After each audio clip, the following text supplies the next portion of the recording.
Chapter 345. They were lucky enough to encounter a group of bandits, and they were lucky enough to obtain useful information from the bandit leader. Under the lead of the Burning Sky ruler, they headed straight for Moontrace City. The distance to the Moontrace City was not far. A day later, everyone was able to faintly see the outline of a city appearing on an endless plain from afar. It was obvious that this was Moontrace City. Within a radius of 1,000 miles, Moontrace City was the only city. At the same time, it was also the only city on the illusionary moon plains. After finally finding the city, they quickly arrived at the city gate. However, they were stopped by the guards at the city gate. "Are you from outside?" Facing such a large group of unfamiliar guests, the guard was a little suspicious, so he asked. When he heard the guard, a Tao King Realm expert stepped forward and smiled. "My lord, we're all from outside the city." "Is it because of the illusionary moon gathering?" "All right, 10 low-grade spirit stones for each person to enter the city." Hearing the Tao King Realm expert's words, the guard carefully sized them up, then said in a bad mood, "Illusionary moon gathering?" He didn't know what it was, but it should be some sort of gathering. Perhaps it was very famous. Perhaps it was because of the illusionary moon gathering that there were many cultivators entering Moontrace City, so the guard didn't think too much about it. He only thought that Xiao Chun and the others were also here to participate in the illusionary moon gathering. He didn't ask too much. If he asked about the illusionary moon gathering, he would be giving himself away. In any case, as long as they entered the city, it shouldn't be difficult to find out about the illusionary moon gathering. After paying nearly 1,000 low-grade spirit stones, Xiao Chun and the others were finally able to enter the city. It had to be said that the cost of living in Moontrace City was very high. Just the entrance fee alone required 10 low-grade spirit stones per person. Moreover, Moontrace City wasn't a big city in the Heavenly River continent. It wasn't even ranked. Even so, they still dared to charge such a high entrance fee. Who knew what the famous big cities in the Heavenly River continent would do? Nearly 1,000 low-grade spirit stones were used up just like that. However, Xiao Chun and the others did not care too much about it. Since they left the Heavenly Chin continent, they were naturally prepared, so they naturally had a lot of money on them. Strolling along the streets of Moontrace City, Yi Shiwen noticed that this place was completely different from any other city in the Heavenly Chin continent, especially the architectural style. The houses in the Heavenly Chin continent were generally built with high-quality wood, such as fir, cypress, elm, etc. As for the houses in Moontrace City, they were basically all built with bluestones. Huge bluestones were polished into squares and piled up one by one to form houses.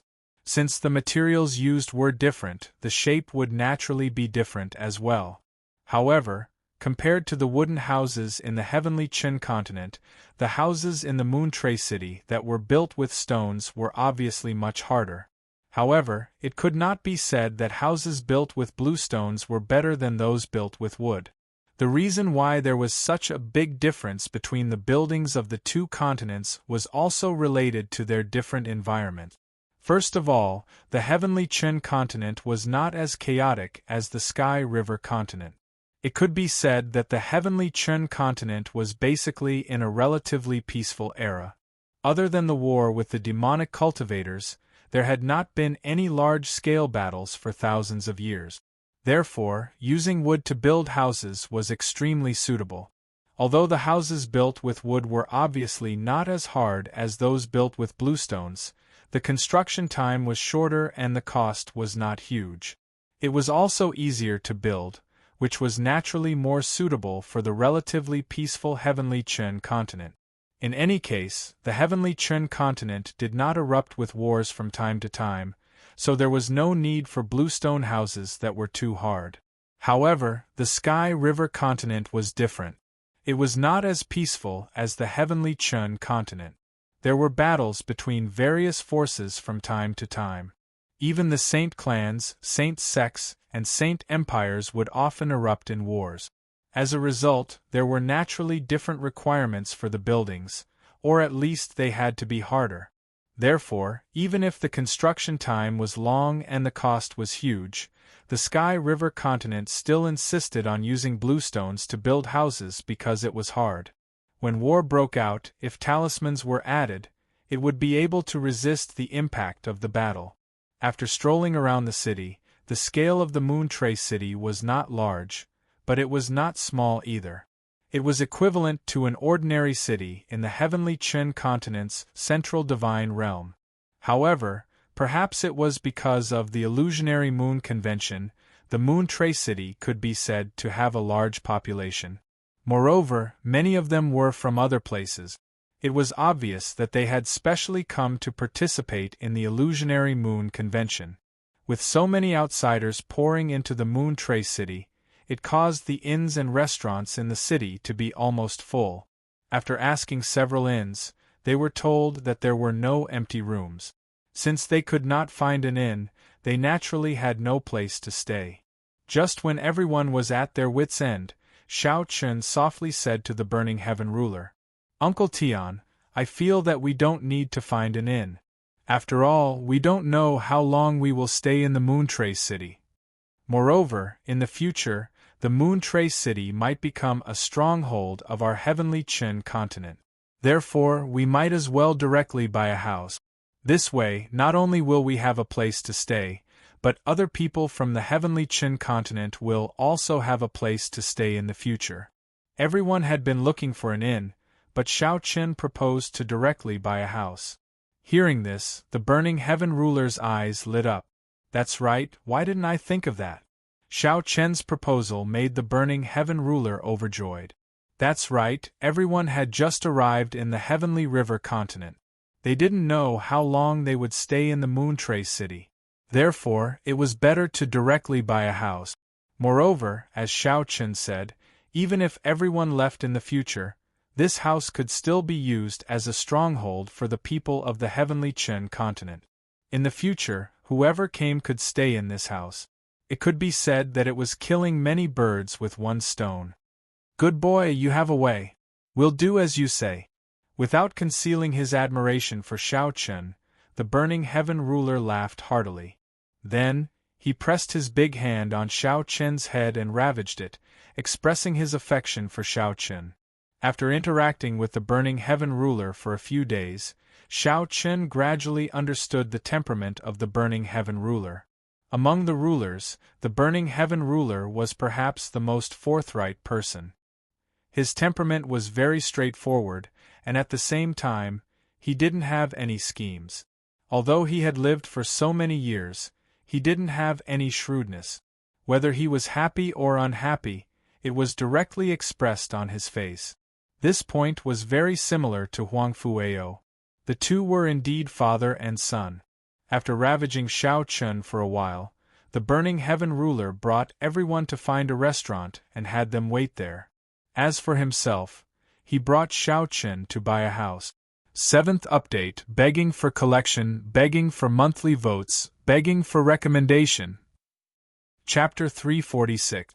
After settling everyone in the restaurant and waiting, Xiao Chun and the Burning Sky ruler went to purchase a mansion.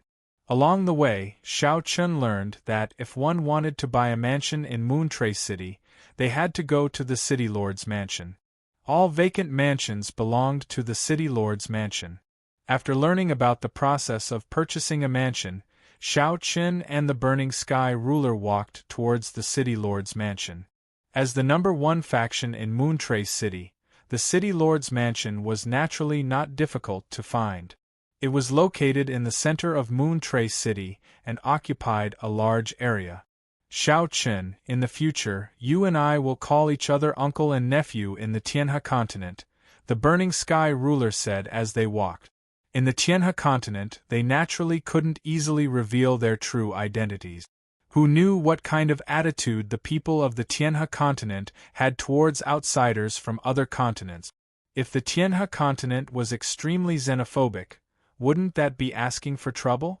Therefore, the Burning Sky ruler thought that the relationship between them was that of master and servant, and Xiao Chun was his nephew. In the future, others would call the Burning Sky Ruler Lord and Shao Chen young master. Hearing the Burning Sky Ruler's words, Shao Chen nodded. In the Tianhe continent, it was indeed necessary to pay attention to concealing their true identities. After all, they weren't from this continent. They rushed all the way to the city lord's mansion. Just as Shao Chen and the Burning Sky Ruler were walking along the street, in the distance, Shao Chen saw a group of guards wearing martial attire surrounding a white-haired old man, punching and kicking him. At the same time, in front of this group of guards, there was a luxuriously dressed young man watching all of this with a sneer. Obviously, the luxuriously dressed young man should be a descendant of some large family in Moontrace City, and the group of guards were his followers.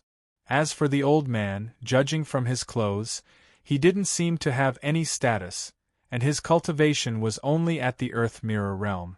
Facing such a scene, Shao Chen frowned slightly, but he didn't make a move. If they were in the Tiantian continent, Shao Chen would definitely berate them, but now they were in the Tianhe continent. First, he didn't know the identity of the young man, and second, Shao Chen didn't want to cause more trouble. Some of them were shocked that more than 10 strong young men were ganging up on an old man with one foot in the grave. Moreover, looking at the strength of these people, it was obvious that they did not hold back at all and were extremely ruthless. As for the old man who was being beaten up by the crowd, his complexion was already pale. His aura was weak and he was vomiting blood non-stop. It was evident that he was seriously injured. None of the passers-by dared to stop them. They were probably afraid of the young man's identity. Shao Chen silently walked past this group of people like other passers-by. Just as he passed by the young man, he heard the young man say with a sneer, "An old fart dares to meddle in other people's business. Isn't she just a slut? It's fine if I kill him, but you still dare to report me to the City Lord Manor. Humph, you don't know what you're talking about. Beat him up ruthlessly." As the young man's voice fell, the old man who was being beaten up weakly said, "Wu De, you're not human. My granddaughter is only 12 years old this year, and you're actually so ruthless. She's just a slut in your eyes, but in this old man's eyes, she's my only family. Us grandfather and granddaughter depend on each other for survival in Moontrace City. How can you do such a heartless thing?" Today, this old man swears that as long as this old man still has a breath left in him, even if I have to report this to the imperial capital, this old man will seek justice. This old man doesn't believe that your Wu family can cover the sky with one hand. You still want to report this to the imperial capital? You old bastard, are you dreaming? Today, whether you can live or not will depend on this young master's mood. Beat him up ruthlessly and kill this old man. As if he was completely enraged by the old man's words, Wu De's eyes were overflowing with killing intent as he shouted. Upon hearing Wu De's words, the dozen or so henchmen under him became even more ruthless in their attack. Shao Chen passed by Wu De. From the brief conversation between the two of them, he could make out some clues. The matter should be that Wu De took a fancy to the old man's granddaughter, who was then forcefully taken advantage of, and finally tortured to death by Wu De. The old man was filled with grief and indignation, so he went to the City Lord Manor to report Wu De. In the end, Wu De found out about this matter, which was why he beat the old man up on the street. According to the old man, the granddaughter was only 12 years old. At such an age, she could only be considered a little girl. But even so, Wu De actually tortured her to death. Shao Chen originally intended to ignore this matter, but just as he was about to leave, he heard the old man's angry roar from behind. "Wu De, this old man will not let you go even if I become a ghost. You bastard!" As if he had used up his last breath, the old man's angry roar fell. It was as if he no longer had any strength left. He weakly lay on the ground, allowing the dozen or so henchmen to ruthlessly beat his body. His body trembled from time to time, and blood continuously flowed out from his mouth. The look in his eyes gradually became lax, but at the corner of the old man's eyes, 2 lines of clear tears silently flowed down. These 2 lines of clear tears seemed to be telling the injustice of the heavens, telling the grief and indignation in the old man's heart. The heavens were ruthless and treated all living things like straw dogs. Why were people divided into 3, 6, and 9 classes the moment they were born? Why did people without status and background have to be bullied and humiliated? Why was it said that the heavens had eyes, but no one had ever seen the heavens really open those eyes? His breathing grew weaker and weaker. Blood continuously flowed and gathered at the corner of the old man's mouth. At the same time, every time the old man breathed, because of the blood in his mouth, there would be a slight popping sound, as if a bubble was being blown. Xiao Chun had already walked past the young man, but at this moment, he stopped in his tracks. Reason kept telling Xiao Chun that he shouldn't get involved in this matter. Now that they hadn't established a firm foothold in the Sky River continent and Moontrace City, they shouldn't cause trouble for no reason. But in the face of the old man's angry roar, Xiao Chun couldn't convince himself to ignore it. Looking at the silent Xiao Chun, the Burning Sky ruler didn't say a word, as if everything was up to Xiao Chun. If Xiao Chun wanted to get involved, he would stand firmly behind Xiao Chun and give him enough confidence.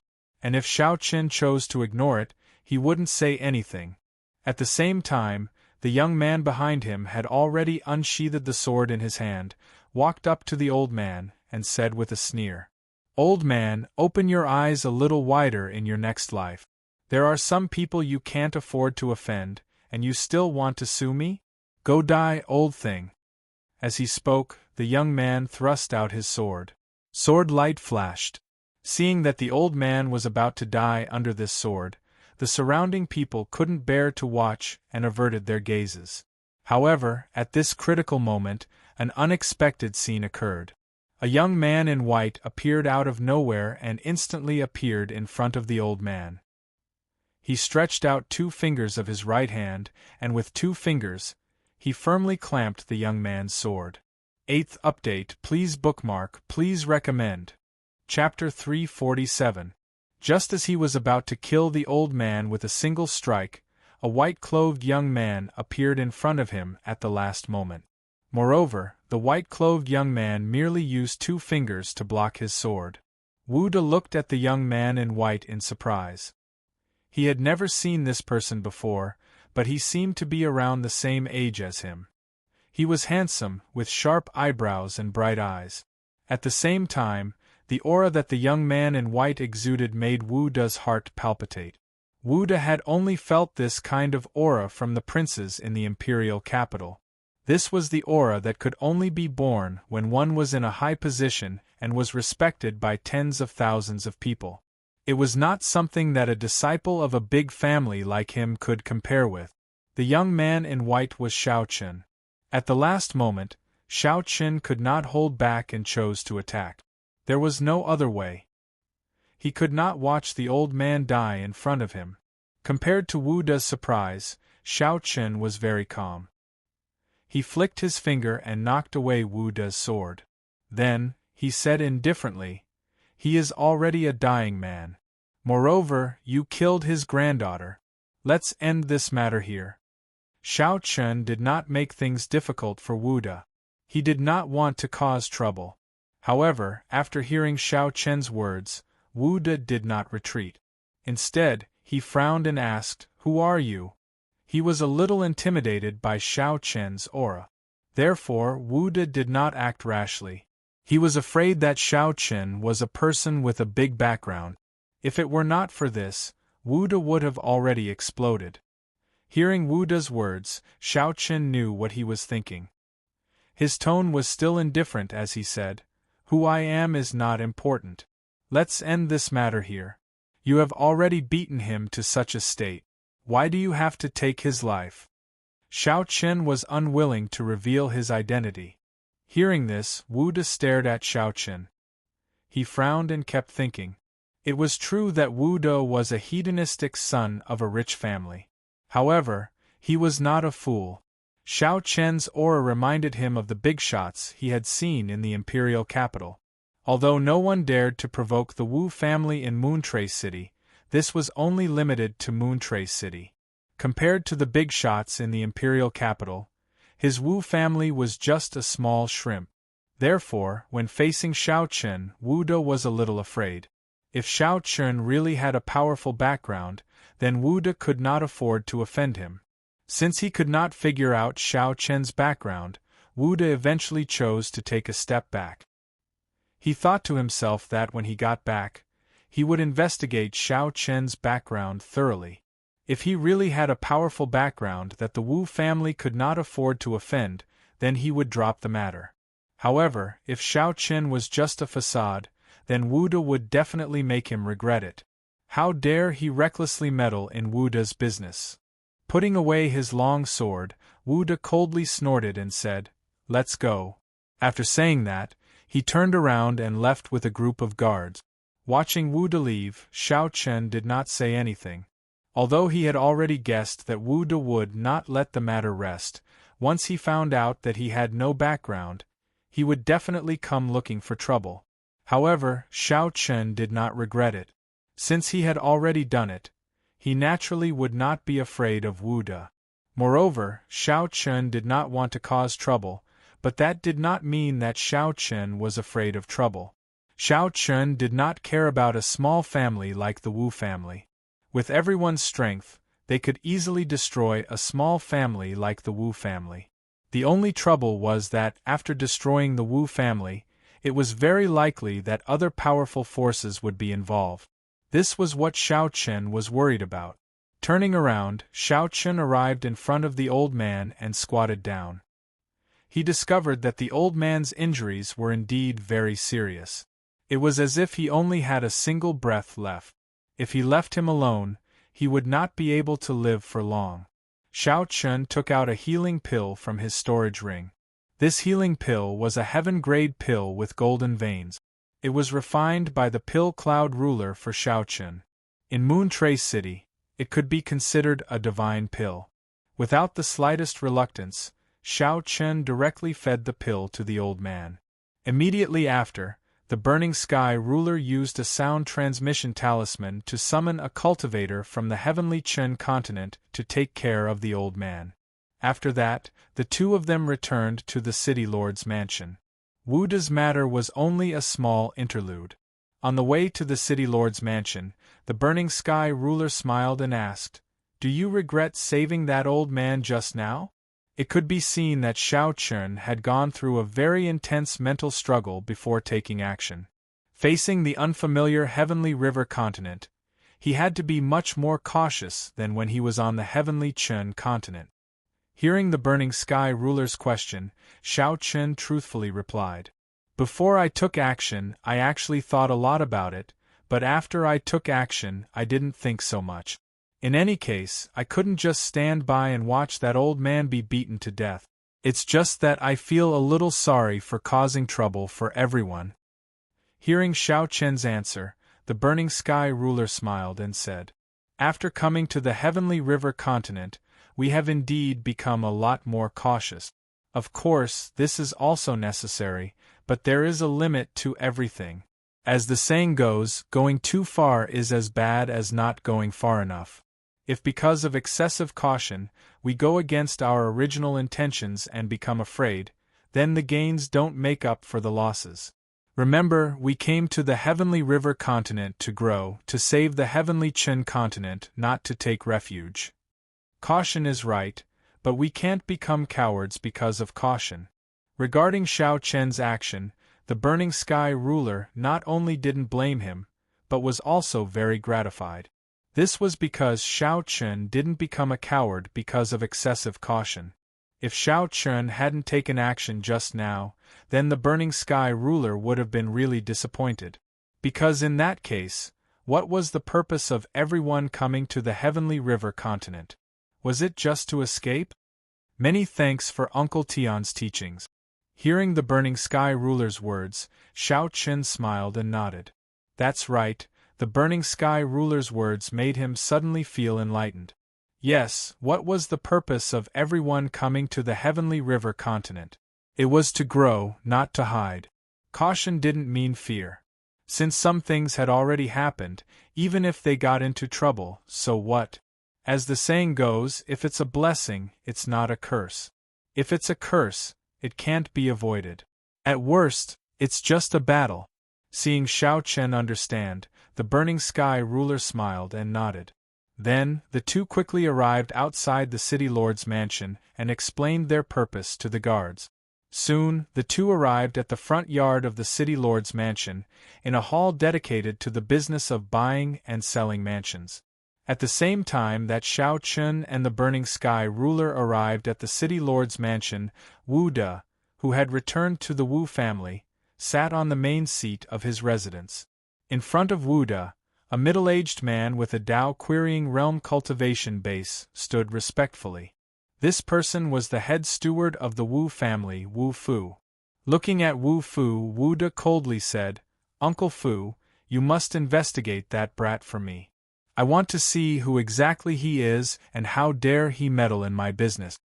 "Young master, don't worry. This old servant will do it right away." Hearing Wu De's words, Wu Fu nodded and immediately turned to leave. 9th update, please bookmark, please recommend. Chapter 348. Sure enough, Wu De had begun to investigate Xiao Chen. However, Xiao Chen had already guessed this. At this time, Xiao Chen was in the City Lord Manor, buying a mansion with the Burning Sky's ruler. The City Lord Manor had specially divided a hall for managing the buying and selling of mansions in the city. From ordinary civilian residences to huge luxurious courtyards, there was everything one could think of. When Xiao Chen and the Burning Sky's ruler entered the hall, a fat man with celestial cultivation took the initiative to greet them. With a face full of smiles, he said to the Burning Sky's ruler, "Are you two planning to buy a mansion or sell it?" "We're planning to buy a mansion in Moontrace City," the Burning Sky's ruler indifferently replied upon hearing Fatty's words. "Then, what kind of mansion are you two planning to buy? The key is to be big. Price is not a problem. Price is not a problem." Hearing the Burning Sky's ruler's words, the fat man's attitude immediately became more enthusiastic. Not only did he invite Xiao Chen and the Burning Sky's ruler to a private room, he even had a maid prepare tea for them. Sitting across from Xiao Chen and the Burning Sky's ruler, Fatty took out more than a dozen plans of various mansions from his storage ring. These mansions were currently vacant in Moontrace City, and all of them were luxurious mansions. Please take a look. There are currently 18 vacant mansions in Moontrace City. These are the plans of these mansions. Spreading out the 18 plans on the table, Fatty enthusiastically introduced them. In fact, the Burning Sky's ruler didn't have many requirements for mansions. There was only one, and that was to be big enough to accommodate many people. After all, this place might become a stronghold of the heavenly Qin continent in the future. If it was too small, it would definitely not be big enough to accommodate many people in the future. There were a total of 18 apartments of various sizes. The smaller ones only had one courtyard, while the larger ones had a total of 18 courtyards. Among them, there was a front courtyard, a back courtyard, a main courtyard, and 15 side courtyards. They occupied a huge area, enough for thousands of people to live in. Skimming over the 18 plans, the Burning Sky's ruler looked at Xiao Chen and asked, "Chener, which one do you like?" "Uncle Sky, how about this one? It's big enough." Hearing Burning Sky ruler's words, Xiao Chen immediately pointed at the floor plan of the largest mansion. Seeing that Xiao Chen had actually chosen the largest mansion, the fatty was even more overjoyed. This mansion was originally the property of a wealthy family. However, because they had offended some people, they had no choice but to leave Moontrace City with their entire family. Thus, this mansion had been left empty. It had been vacant for 5 to 6 years. Due to the high price, it had never been sold. Now that Xiao Chen had chosen this set, before the Burning Heaven ruler could speak, Fatty enthusiastically said, "Young master really has a good eye. This mansion can be considered one of the best in the entire Moontrace City. If not for the fact that the previous owner had offended the Wu family and was forced to leave, this mansion would definitely not be put up for sale. Someone who offended the Wu clan and was chased out of Moontrace City? Hearing this, Xiao Chen sneered inwardly. It seemed that this Wu clan was indeed nothing good. However, this wasn't important. After some discussion, the Burning Skies ruler finally bought this mansion for 100,000 mid-grade spirit stones. Spirit stones were divided into top, upper, middle, and lower grades. The price difference between each grade was 100-fold. In other words, 100 low-grade spirit stones could only be exchanged for 1 mid-grade spirit stone. Moreover, it was a price with no market. As for 100,000 mid-grade spirit stones, that was 10 million low-grade spirit stones. This price was indeed a sky-high price for ordinary cultivators. However, to the Burning Skies ruler, it really wasn't a big deal. After paying 100,000 medium-grade spirit stones on the spot and obtaining the title deed for the mansion, the Burning Heaven ruler said, "My uncle and nephew came from a nearby city. We don't have a place to stay yet. If it's possible, I'd like to ask you to take us there now." Fatty naturally wouldn't refuse the Burning Skies ruler's request. He enthusiastically personally led the Burning Skies ruler and Xiao Chen to the mansion. The mansion was located in the east of Moontrace City, in the inner city area. It was very prosperous. Fatty chatted with the two as they hurried to the mansion. "The two of you shouldn't have hired maids and servants yet, right? I do have some connections, and I can sell them to you at a cheaper price. Don't worry, they will definitely be clever and skillful. Even their appearances will be guaranteed to satisfy the two of you."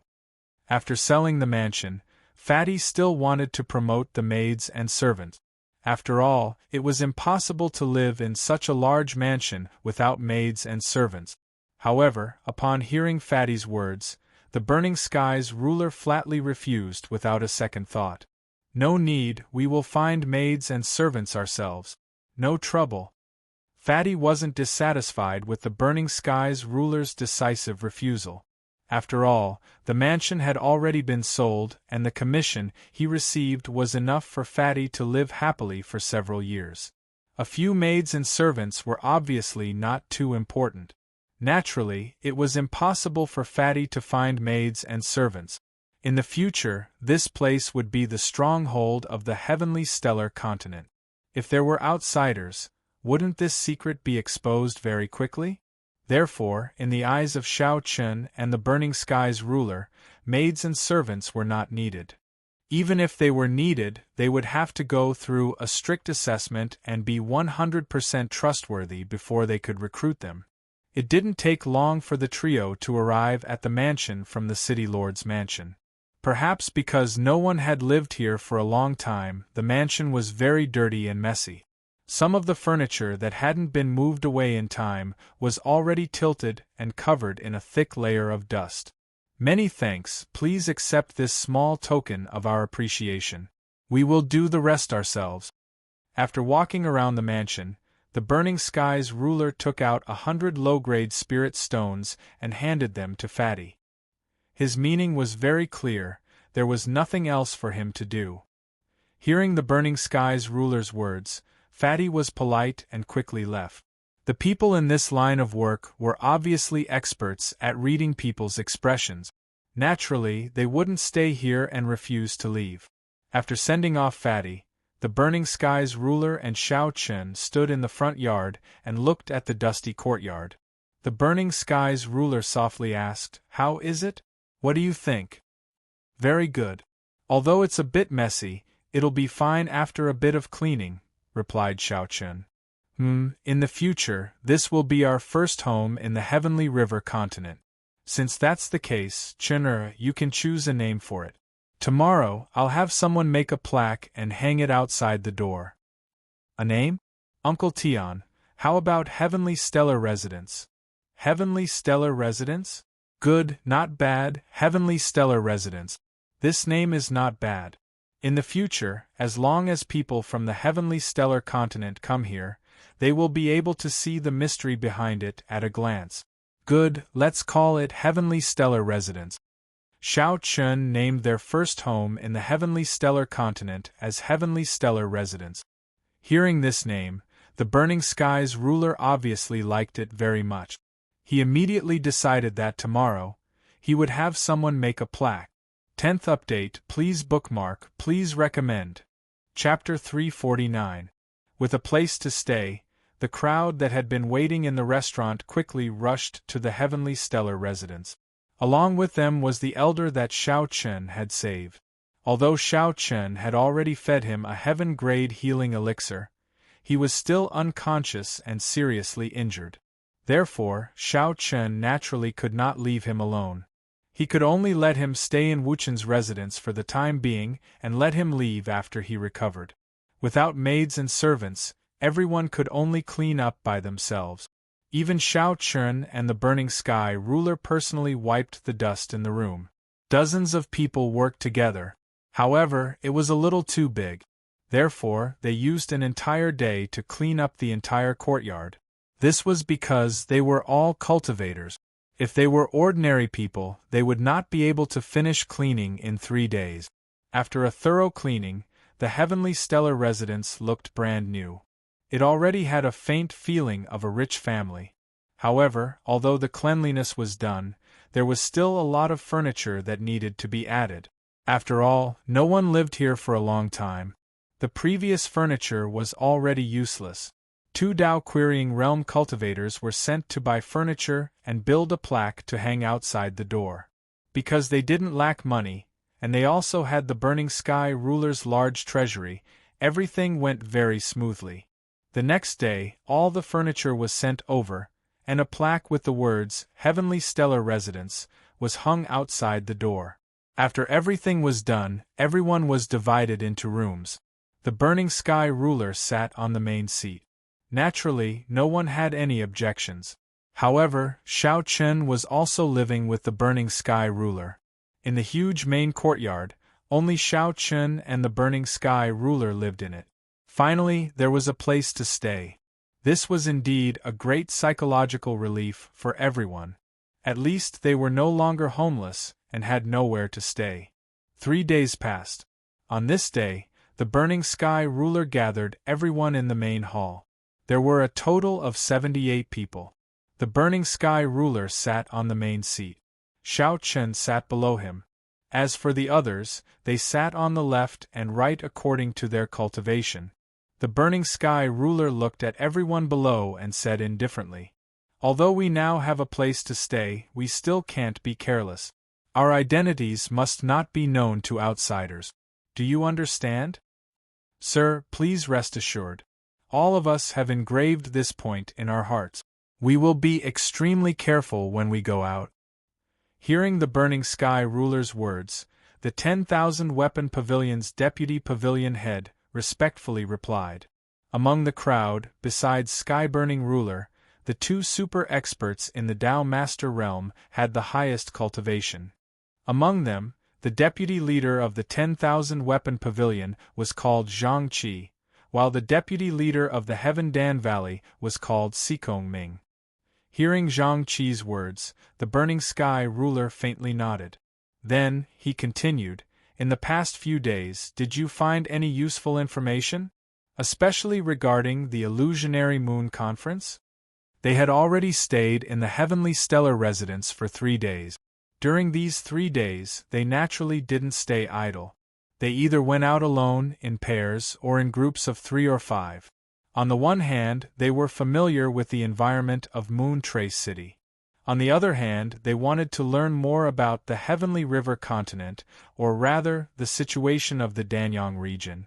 After 3 days of familiarization, everyone had a certain understanding of the Danyang region that they were currently in. There were 3 kingdoms and 2 sects in the entire Danyang region. The 3 kingdoms were the 3 great empires, and the 2 sects were the 2 great sections. These 5 great forces divided the entire Danyang region, and Moon Trace City, where everyone was now, was within the Moonless Empire, one of the 3 great empires. According to the current situation, there were no saints in the 5 great forces of the Danyang region. However, although there were no saints, there were Tao emperors. For example, in the Moonless Empire, it was said that there were Tao emperors in the imperial family. Moreover, the number was unknown. After all, Moontrace City was only a small city in the Moonless Empire. It was naturally impossible to know much about the imperial family. After hearing about the overall situation of Danyang County, Sky-Burning Ruler couldn't help but sigh softly. The strength of the Heavenly River Continent is indeed far greater than that of the Heavenly Stellar Continent. Amir County actually has 5 great forces, and all of them have Tao emperors. They didn't mean to look down on Danyang County. After all, it was only a county in the Heavenly River Continent. However, just this county alone wasn't smaller than the Heavenly Stellar Continent. At the same time, according to everyone's guess, the number of Tao emperors in this county wouldn't be less than the current Heavenly Stellar Continent. In other words, the strength of a county in the Heavenly River Continent was equivalent to the strength of the entire Heavenly Stellar Continent. Even if it was inferior, it wouldn't be too far off. There were 100 such counties in the Heavenly River Continent. They knew the most about the situation in Danyang County. Above Danyang County was the Tianfeng Prefecture. As one of the 18 prefectures in the Heavenly River Continent, the Tianfeng Prefecture governed 6 counties. The one who dominated the Tianfeng Prefecture was the sage sect that everyone paid the most attention to. It was called Tianfeng Shengzong. It was very difficult to inquire about the name of Tianfeng Shengzong in Moontrace City. Everyone only got the name Tianfeng Shengzong. As for the strength of Tianfeng Shengzong, no one knew. However, since it could be called a sage sect and ruled an entire prefecture, its strength naturally couldn't be underestimated. Moreover, Tianfeng Shengzong definitely had a saint overseeing it. For the time being, they didn't plan to come into contact with Tianfeng Shengzong. According to the decision made by Burning Sky Ruler and Xiaochen, it was best for everyone to first gain a firm foothold in the Danyang County. After all, even in the Danyang County, based on the current situation, Burning Sky Ruler was no longer an invincible existence. The 3 countries and 2 sects in the Danyang County all had Tao emperors overseeing them. As such, training in the Danyang County was clearly the best choice. After talking about the Danyang County, Burning Sky Ruler asked about the situation of the Illusionary Moon Conference. The Illusionary Moon Conference was held in Moontrace City. Hearing Burning Sky Ruler's words, Zhang Qi said, "My lord, according to our investigation, the Illusionary Moon Conference was held by the Moonless Empire's imperial family. The purpose seems to be to divide a treasure called the Illusionary Moon Fruit. It's said that the Illusionary Moon Fruit is the supreme treasure of the entire Illusionary Moon Plane, and even the Moonless Empire. As a result, it's on the Illusionary Moon Ancient Tree. In the entire Danyang County, only the Illusionary Moon Plane has this Illusionary Moon Ancient Tree. The Illusionary Moon Plane is also the reason why the Illusionary Moon Plane got its name." Zhang Qi truthfully reported the information to Burning Sky Ruler. However, when she said that, Zhang Qi paused for a moment, then continued with a bit of embarrassment. "However, we still don't know what effect this Illusionary Moon Fruit has. However, it shouldn't be an ordinary item since the Moonless Empire's imperial family values it so much." They only heard about the Illusionary Moon Conference, but didn't know what the Illusionary Moon Fruit was. Hearing Zhang Qi's words, Burning Sky Ruler said indifferently, "Do your best to investigate this Illusionary Moon Fruit. I want to know what kind of treasure it is and what effect it has." 11th Update. Begging for collection, begging for monthly votes, begging for recommendations. Chapter 350. He originally thought that the Illusionary Moon Conference was just a simple gathering, but now it seemed like that wasn't the case. Not only was the Illusionary Moon Conference organized by the Moonless Empire's royal family, but it also seemed like the royal family attached great importance to it. The Burning Sky Ruler was interested in the Illusionary Moon Conference and the Illusionary Moon Fruit, especially the illusionary moon fruit. What kind of treasure was it that the Moonless Empire's royal family attached so much importance to it? Zhang Qi respectfully replied upon hearing the Burning Heaven ruler's words. In the next few days, Zhang Qi was fully responsible for investigating the illusionary moon conference. As for Xiao Chen, he didn't go out. For the next few days, Xiao Chen had been learning about Tao from the Burning Sky ruler. He was already at the peak of the Sky realm and was only a step away from breaking through to the Tao querying realm.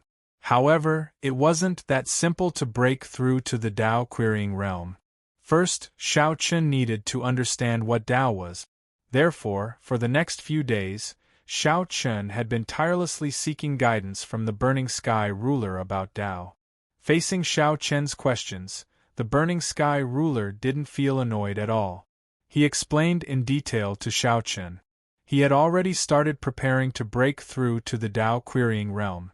As usual, in the main courtyard, the Burning Sky ruler was explaining martial Tao knowledge to Xiao Chen. Martial Tao is actually a kind of cultivation. A more common explanation for Tao is that it refers to all things in the world. The Burning Sky ruler explained slowly. At this moment, Zhang Qi walked in and strode to the Burning Sky ruler. She bowed respectfully and said, "My lord, the matter of the illusionary moon fruit has been investigated." Hearing Zhang Qi's words, the Burning Sky ruler was surprised. Then, he looked at Zhang Qi and said, "Oh, then tell me what kind of treasure it is." "My lord, this illusionary moon fruit actually only has one effect. However, this is the first time I've heard of such an effect. It can expand the dantian." When Zhang Qi first learned about the effect of the illusionary moon fruit, she was bewildered. There was a treasure in this world that could expand the dantian? It was simply too magical. He had never heard of such a thing in the heavenly Chen continent. Hearing Zhang Qi's words, the Burning Heaven ruler's eyes lit up. Don't think that expanding the dantian was useless. On the contrary, the illusory moon fruit's ability to expand the dantian was absolutely sufficient to attract any cultivator. Even a Tao Emperor realm expert like the Burning Heaven ruler might not be able to resist such temptation. Expanding one's dantian, to put it bluntly, was to increase the amount of spiritual power stored in one's dantian. Think about it, if two martial artists of the same cultivation level could have a larger amount of spiritual power stored in their dantian, what would the result be? He was going to exhaust his opponent to death. He never thought that there would be such a treasure in this world. It could be said that the illusionary moon fruit was an irresistible temptation to any cultivator below the Saint realm. Without much hesitation, the Burning Heaven ruler said in a deep voice, "It would be great if we could get the Mirage moon fruit," but, as he spoke, the Burning Sky ruler looked at Zhang Qi. His meaning was clear. Since Zhang Qi was able to find out the effects of the illusionary moon fruit, then she definitely knew how to participate in the illusionary moon conference. Facing the Burning Heaven ruler's gaze, Zhang Qi was clearly prepared and immediately spoke. "My lord, you already know that the illusionary moon conference is held by the Moonless Empire's imperial family. Its purpose is to divide the illusionary moon fruit. According to the information I've gathered, the illusionary moon ancient tree bears fruit once every 100 years, and each time it bears no more than 500 fruits.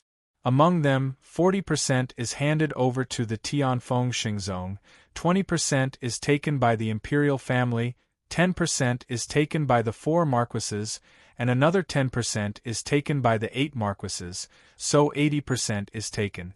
The remaining 20% is taken by the imperial family, so that the large families of the Moonless Empire have no complaint. According to the rules of the Illusionary Moon Conference, the large families of the Moonless Empire can only send cultivators below the Heaven Realm to participate in the tournament. The maximum number of people cannot exceed 3. Every time they win a match, they can obtain 1 illusionary moon fruit. In other words, as long as they have the strength, they can continue to fight until the last 20% is divided. Then, the illusionary moon conference will end. As for how to participate in the Illusionary Moon Conference, you need an invitation letter. However, it's not difficult to obtain an invitation letter. I've already found out that the City Lord Mansion of the Illusionary Moon City has an invitation letter. However, you need to spend 10,000 mid-grade spirit stones to purchase it. Moreover, the buyer's cultivation is limited. The Moonless Empire's imperial family didn't set the threshold too high. After all, the purpose of holding the Illusionary Moon Conference was to prevent the large families of the Moonless Empire from complaining. That way, as long as you were a large family of the Moonless Empire and proved you had the strength, you could participate in the Illusionary Moon Conference. Because of that, the invitations to the Illusionary Moon Conference were either given away or purchased. 10,000 mid-grade spirit stones were used to prove your faction's wealth. After all, a faction that could use 10,000 mid-grade spirit stones to buy an invitation letter obviously couldn't be too poor. Otherwise, who would use 10,000 mid-grade spirit stones to do something they weren't confident in? Having an invitation letter didn't mean you would definitely obtain the Illusionary Moon fruit. Therefore, 10,000 mid-grade spirit stones were used to prove your wealth. At the very least, you needed to be a Tao King to purchase it. This was to prove your strength. If a faction didn't even have a Tao King, then they naturally wouldn't know that the imperial family valued them. As such, there was no need for them to participate in the Illusionary Moon Conference. To put it bluntly, the 20% of the Illusionary Moon fruits in the Illusionary Moon Conference was actually used by the imperial family to buy people's hearts. Therefore, the imperial family didn't care who obtained the Illusionary Moon fruits in the end. After all, what belonged to them was already in their pocket. After hearing Zhang Qi's words, the Burning Sky ruler immediately laughed loudly. His laughter was comfortable, as if he had already obtained the 20% of the Illusionary Moon fruits. As he laughed, the Burning Sky ruler looked at Xiao Chen and softly muttered to himself, "You can only send cultivators below the Heaven Realm to participate.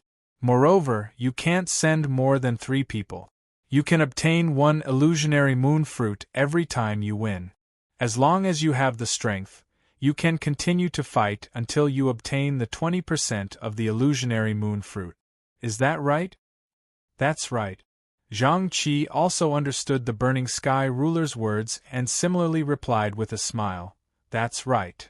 Seeing the two of them singing the same tune, Xiao Chen could only helplessly smile bitterly. He had already guessed the Burning Sky ruler's decision. As expected, just as Zhang Qi finished speaking, the Burning Sky ruler made his decision. "All right, let a Tao King Realm cultivator go and purchase the invitation letter. We will only send 1 person. I don't believe anyone below the Tao Querying Realm can win against our King Bewitching Sword. Haha, I will definitely obtain the 20% of the Illusionary Moon fruit." 12th update. Begging for collection, begging for monthly votes, begging for recommendations. Chapter 351. To put it bluntly, the Illusionary Moon Convention was a way for the royal family to win people over. After all, they had already obtained the benefits that the royal family deserved. As for the remaining 20%, if the royal family still wanted to take it for themselves, it would obviously cause dissatisfaction among the other forces. Thus, it was better to just take it out and let the other forces compete for it. This way, not only could it dispel the dissatisfaction in the hearts of the other forces, it could also win them over and make them more loyal to the royal family. Of course, regarding the Illusionary Moon fruit, the biggest winner was obviously the Tianfeng Xingzong. They didn't need to do anything and could directly take away 40%. However, there was no other way.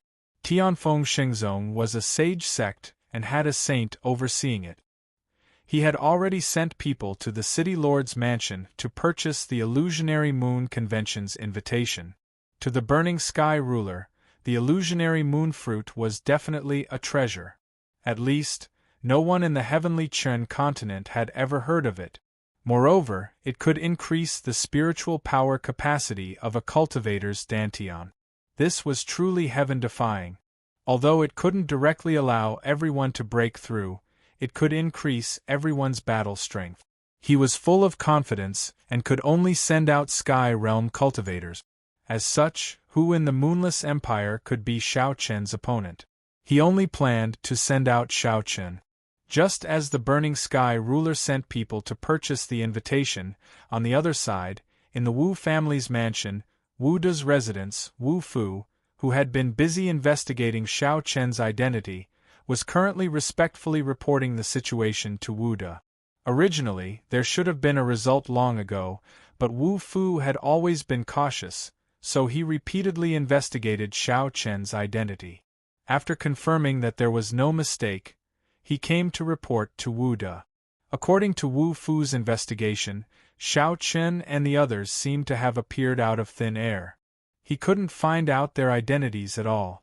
He only knew that before entering the Moon Trace City, they had killed a group of bandits on the illusionary moon plane. As for what happened before that, Wu Fu knew nothing. This was natural. Xiao Chen and the others weren't people of the Heavenly River continent. It would be strange if Wu Fu could find out. It was indeed too strange. It was as if a group of people had appeared out of thin air. Hearing Wu Fu's words, Wu De's complexion sank as he said, "How is this possible? How can dozens of people not be able to find any clues? Could it be that they all popped out from the cracks in the rocks?" "Young master, this old servant also feels that this matter is strange. However, this old servant has already used all of the Wu family's channels to investigate. In the end, we still came up empty-handed." Hearing Wu De's words, Wu Fu said in a rather helpless manner. He had already exhausted all his resources to investigate, but he still couldn't find any clues. Hearing this, Wu De didn't say anything else. He already knew that Xiao Chen and the others had bought a mansion in Moontrace City and were now living in Moontrace City. After exhorting for a long time, Wu De said in a low voice, "Uncle Fu, in your opinion, why can't we find out their identities?" "Young master, for such a situation to occur, there are actually only two possibilities. The first is that this group of people really don't have any status and are merely villagers from an unknown small mountain village." Hearing Wu De's words, Wu Fu opened his mouth to reply. "What about the second one?" Wu De asked. "The second one is that their status has already exceeded the level that the Wu family can come into contact with. That's why we can't find out.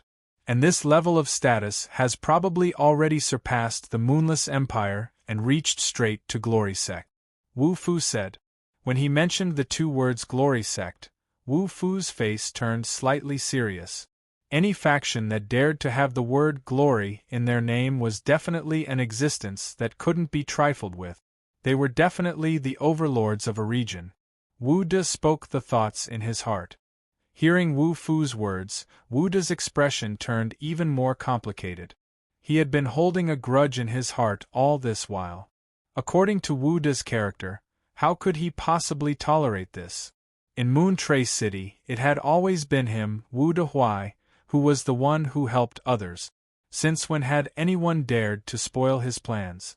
However, even though he was holding a grudge in his heart, Wu De indeed didn't dare to take the risk. The development of the situation was a little strange and completely unexpected. Just as Wu Fu had said, there were generally only two possibilities for such a situation. If it was the first possibility, Wu Fu definitely wouldn't have the slightest scruples and could directly kill Xiao Chen. But if it was the second possibility, Wu Fu didn't dare to imagine what the consequences would be if he acted rashly. If Xiao Chen and the others were really related to Glory Sect, then it wouldn't be strange if the Wu family couldn't find out. But if the Wu family dared to make a move on someone from Glory Sect, then the consequences. He was in a dilemma. But at this moment Wu Fu spoke up. "Actually, young master, you don't have to do this. I've received news that they have already gone to the City Lord's residence to purchase an invitation letter for the Fantasy Moon competition. This time, the Fantasy Moon competition is hosted by His Royal Highness, the Third Prince." With Mrs. Position in the Third Prince's heart, Wouldn't it be an easy task to deal with this kid in the fantasy moon competition? Moreover, even if these people really have a great background, it has nothing to do with our Wu family. The royal family will naturally take care of it. Wu Fu had already received news that Xiao Chun and the others were preparing to participate in the Fantasy Moon competition and had already purchased an invitation letter from the city lord's residence. Therefore, he proposed to make a move on the Fantasy Moon competition, and it was the third prince who would do it. In fact, the reason why the Wu clan was able to develop into a large clan second only to the city lord's mansion in Moontray City was entirely due to Wu De's elder sister. This girl was born with natural beauty, and was accepted into the imperial capital's Royal Academy at the mere age of 12. Thereafter, she got to know the current emperor's third prince in the Royal Academy, and eventually became the third prince's woman. Relying on the third prince's power and influence, Wu De's elder sister's status naturally rose along with the tide. With one person ascending to the Tao, even her fowls and dogs ascending to the heavens, the Wu family naturally grew rapidly. The person in charge of hosting the Fantasy Moon competition this time was the third prince. Hearing Wu Fu's words, Wu De immediately rejoiced in his heart. He excitedly stood up and sneered, Good idea. Uncle Fu, people always say that the older the ginger, the spicier it is. Indeed it is so. I'll go look for my sister right now. Originally, he was still guessing the identity of Xiao Qin and the others. However, there was no need for that now. Uncle Fu's idea could be said to be extremely perfect. After speaking, without waiting for Wu Fu to reply, Wu De immediately rushed out of the room with large strides and headed straight for his sister's residence. On the way, Wu De constantly sneered in his heart. Haha, truly reckless. After offending me, you actually want to participate in the Fantasy Moon competition. Good, very good. This time, I will definitely make you die in the Fantasy Moon competition. After all, the Fantasy Moon competition doesn't say that killing is prohibited. He thought that he was infallible and thought that he could kill Xiao Chun. Little did he know that Wu De's action was personally pushing the Wu family into an abyss of eternal damnation. 13th Update. Begging for collection, begging for monthly votes, begging for recommendation. Chapter 352. Listening to Wu Fu's suggestion, Wu De rushed to his sister's residence. The host of the Illusionary Moon Conference this time was the Moonless Empire's third prince. As the third prince's lover, Wu De's sister had already returned to the Wu family. He arrived at a garden in the Wu family. This was the residence of Wu De's sister. Running into the courtyard, he saw a young girl wearing a long skirt sitting in the garden. Taking large strides forward, Wu De smiled and called out, Sister. What's the matter? Why are you in such a hurry? You don't even know the rules. Wu De's sister was called Wu Yun. Seeing Wu De rush in, Wu Yun unhappily said. Being scolded by Wu Yun, Wu De awkwardly scratched the back of his head. Seeing that, Wu Yun helplessly bitterly smiled. As siblings, Wu Yun naturally doted on her brother. When Wu De was only 2 years old, their mother had already passed away. As the head of the Wu family, their father had many matters to attend to. Naturally, he didn't have much time to take care of the siblings. So, since young, Wu De could be said to have been brought up by Wu Yun. To Wu De, Wu Yun was both his sister and his mother. Look at how old you are already. Why are you still so careless? Sit down. Wu De sat down after scolding Wu De. Hearing that, Wu De obediently sat beside Wu Yun and said to Wu Yun with a fawning smile. Sister, I was bullied. This time, you have to help me. He told Wu Yun about Xiao Qin. Of course, the entire process was made up by Wu De. He said that Xiao Qin forcefully took advantage of a girl. Wu De couldn't stand it and went up to stop him. However, who knew that he wasn't a match for Xiao Qin? In the end, he was beaten up by Xiao Qin. Hearing Wu De's words, Wu Yun lightly drank a mouthful of tea. Wu Yun loved to drink flower tea. Moreover, these flower teas were all planted by her. The taste was pretty good. Putting down the teacup, Wu Yun indifferently said, "You want me to kill him during the illusionary moon conference?" Without needing Wu De to say it, Wu Yun had already guessed that Wu De wanted to kill someone. Hearing that, Wu Yun repeatedly nodded. Seeing that, Wu Yun said, "I can promise you that, but you have to promise me something." "Elder sister, what are you talking about? Let alone one condition, even if there were 100, as your younger brother, I would definitely agree." Wu De laughed. "Then if I ask you to pluck the moon from the sky and give it to me, will you also agree?" Hearing that, Wu Yun said in a displeased manner, "Isn't that simple? Elder sister, just wait for me. Tonight, I will pluck the moon from the sky for you." Knowing that Wu Yun was joking with him, Wu De also boasted. Helplessly, he rolled his eyes at Wu De. This fellow really knew how to brag without even thinking about a draft. "All right, you don't have to go and pick the moon. You just have to promise me that this time, you have to follow me to the imperial capital and enter the imperial school to cultivate. Look at you, you're almost 30 years old, but you're only at the Earth Clear Mirror realm. In the future, when father gets old, how can I be at ease handing the Wu clan head position over to you?" Wu Yun's condition was very simple. However, hearing these words, Wu De was put in a difficult position.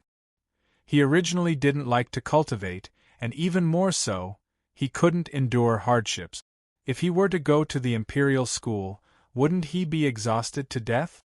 Although he was depressed in his heart, looking at Wu Yun's appearance, if he didn't agree, Wu Yun obviously wouldn't help him. Thinking about how he had to kill Xiao Chen, Wu De finally clenched his teeth and nodded heavily. "All right, I promise, elder sister." Seeing Wu De nod his head, Wu Yun opened her mouth and said, "This is what you said. This time, even if I have to tie you up, I will bring you to the imperial capital." After successfully persuading Wu Yun to agree to his request, Wu De left in satisfaction after half an hour. "With elder sister's help, brat, this young master will definitely kill you in one go." While walking, Wu De secretly thought to himself, Xiao Chen still didn't know about Wu De's actions. To him, Wu De was a completely insignificant person. So after the previous incident, Xiao Chen didn't take Wu De seriously at all. If Wu De didn't come looking for trouble with him, then this matter would be over. However, if Wu De acted recklessly, then Xiao Chen didn't recommend directly exterminating the Wu family. In any case, Xiao Chen had dozens of experts from the heavenly Chen continent gathered around him. Not to mention, there was also a Dao Emperor realm expert. Wouldn't it be easy for them to exterminate a small Wu family? He only hoped that Wu De would know when to advance and when to retreat. After all, there wasn't any deep hatred between them. But now, it seemed that Wu De was clearly courting death. In the heavenly Chen residence, the burning heaven ruler was still explaining the knowledge of the Tao to Xiao Chen. However, the time was shortened. Most of the time, Xiao Chen was still preparing for the illusionary moon conference. Although Xiao Chen wasn't afraid of any cultivator of the same realm, this was his first time fighting with a cultivator from the heavenly river continent. He still couldn't let his guard down. While preparing for the illusionary moon conference, when he went to the city lord's mansion to buy the invitation, he was informed that the illusionary moon conference would be held in half a month. As such, the burning heaven ruler and the others bided their time. Days passed. As the date of the illusionary moon conference approached, Moon Trace City became more and more lively. All the major forces of the Moonless Empire gathered in Moon Trace City. For a time, Moon Trace City could be said to be filled with experts. Dao-seeking realm and Dao confirmation realm cultivators could be seen everywhere. There were also many Dao transformation realm cultivators. Even Dao King realm experts would appear from time to time. Almost all the powerful forces of the Moonless Empire gathered in Moon Trace City. The Burning Heaven ruler and the others naturally received news of the gathering of these local forces. Moreover, after this period of familiarity, everyone had a more intuitive understanding of the division of forces in the Moonless Empire. In the simplest terms, the forces of the Moonless Empire were divided into 4 levels. The first level, needless to say, was naturally the imperial family. There were Tao emperors in charge. Below the imperial family was the second level, which was the 4 great princes of the Moonless Empire and the 8 great marquises. They all had Tao sovereign realm experts in charge. However, although they were at the same level, the 4 great princes were much stronger than the 8 great marquises. The above 2 levels were considered to be the upper-level forces of the Moonless Empire.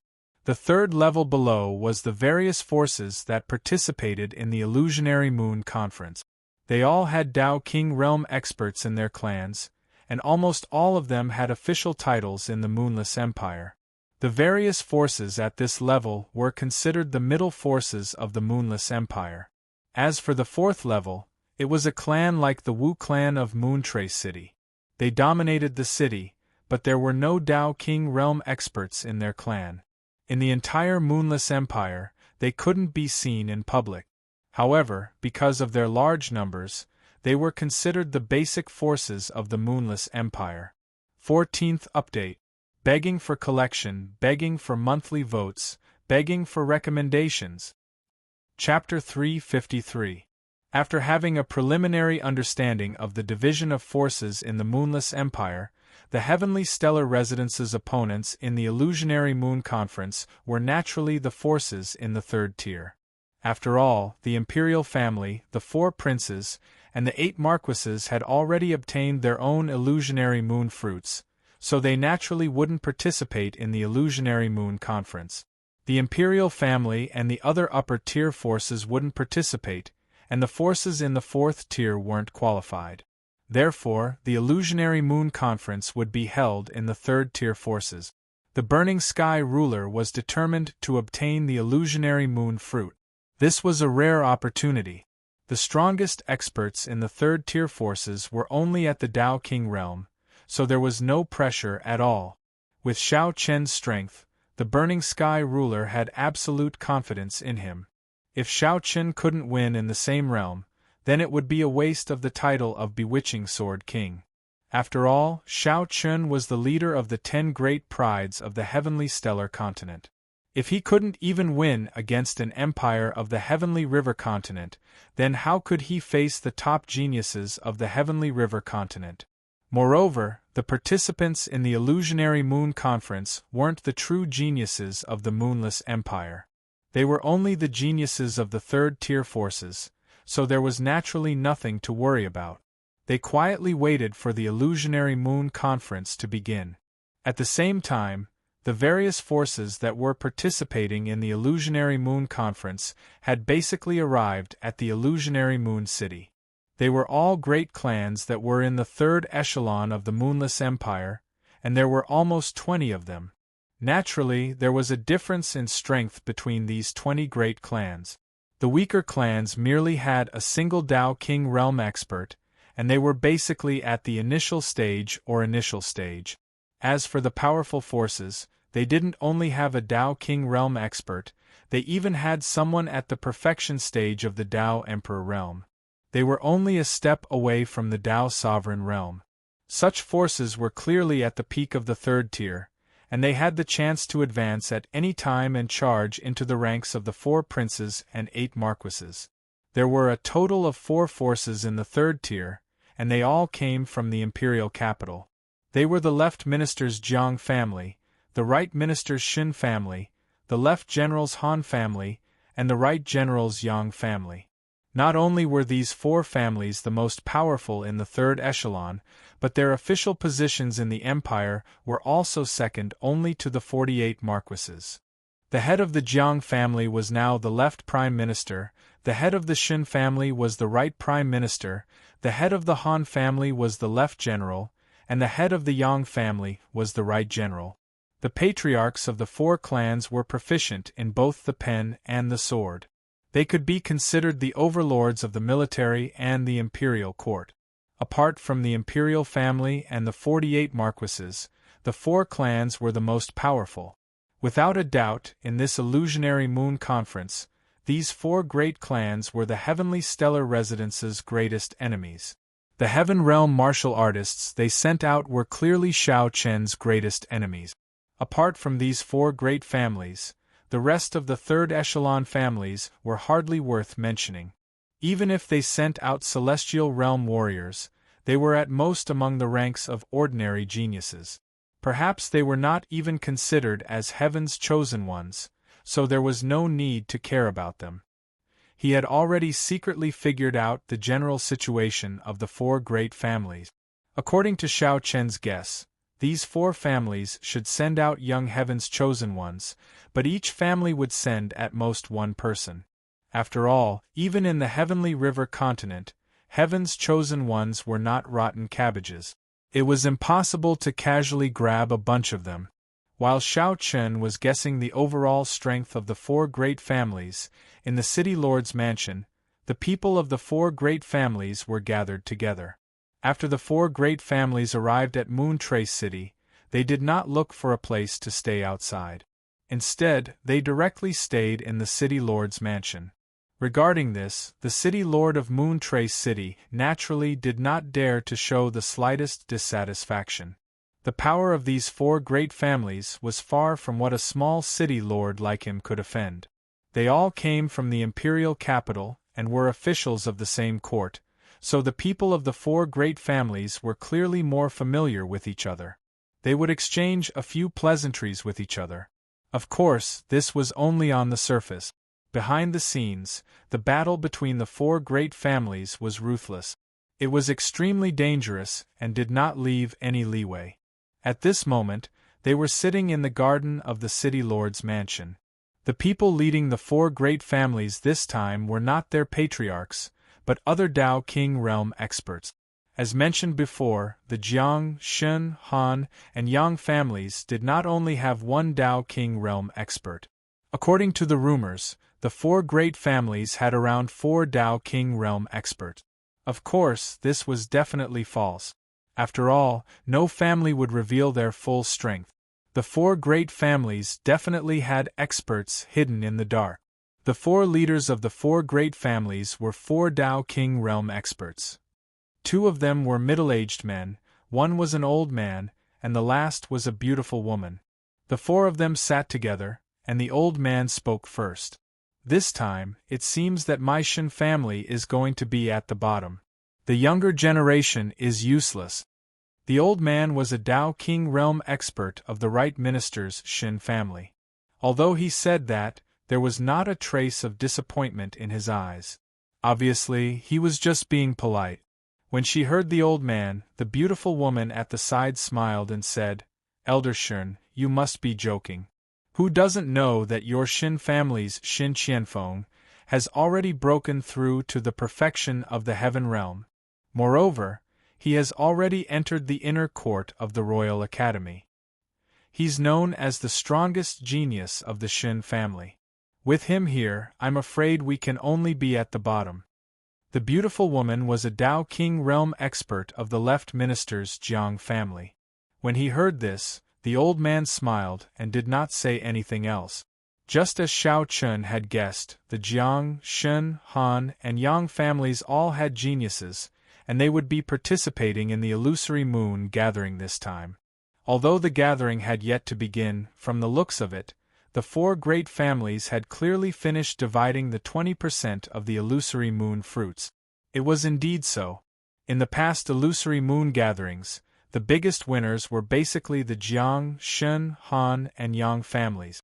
The other great families did not have the ability to compete with them at all. They could only watch as the 4 families ate the meat and left some soup for everyone else. They felt rather helpless. Especially in the recent 5 or 6 years, a genius had been born from each of the 4 great families. As a result, the 4 great families were on the verge of becoming the 4 kings and 8 marquises. At that time, the 48 marquises would probably become the 4 kings and 12 marquises. The geniuses of the 4 great families were the Shen family's Shen Qianfeng, the Jiang family's Jiang Juing, the Han family's Han Ping, and the Yang family's Yang Fu. The 4 of them were the younger generation of the Jiang, Shen, Han, and Yang families. At such a young age, They had already broken through to the consummate level of the heaven tier and had been promoted to the inner court of the Royal Academy. Even if they were compared to the top geniuses of the 8 great marquises, they were not inferior at all. It was precisely because of this that the world believed that the Jiang, Shen, Han, and Yang families had the qualifications to become marquises. In the Moonless Empire, once one became a marquis, it would be hereditary. A marquis could at least ensure the family's prosperity for several hundred years. However, marquises were rare. Currently, the Moonless Empire only had 8 marquises, so it could be seen how difficult it was to become a marquis. 15th Update.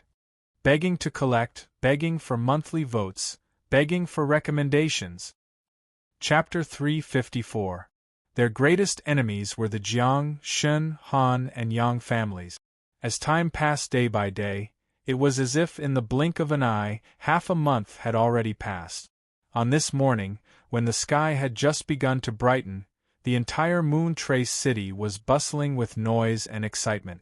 This was because today was the day that the Illusionary Moon Assembly would begin. The location of the Illusionary Moon Convention is not in the Moon Trace city, but in the Illusionary Moon Pavilion 20 li east of the city. At the same time, the Illusionary Moon Ancient Tree is also located in the Illusionary Moon Pavilion. Early in the morning, the various noble clans all left the city and rushed towards the Illusory Moon Pavilion. At the same time, in the Heavenly Stellar Residence, the Burning Sky Ruler, Shao Chen, Zhang Qi, Sikong Ming, and a Dao King Realm expert were gathered together.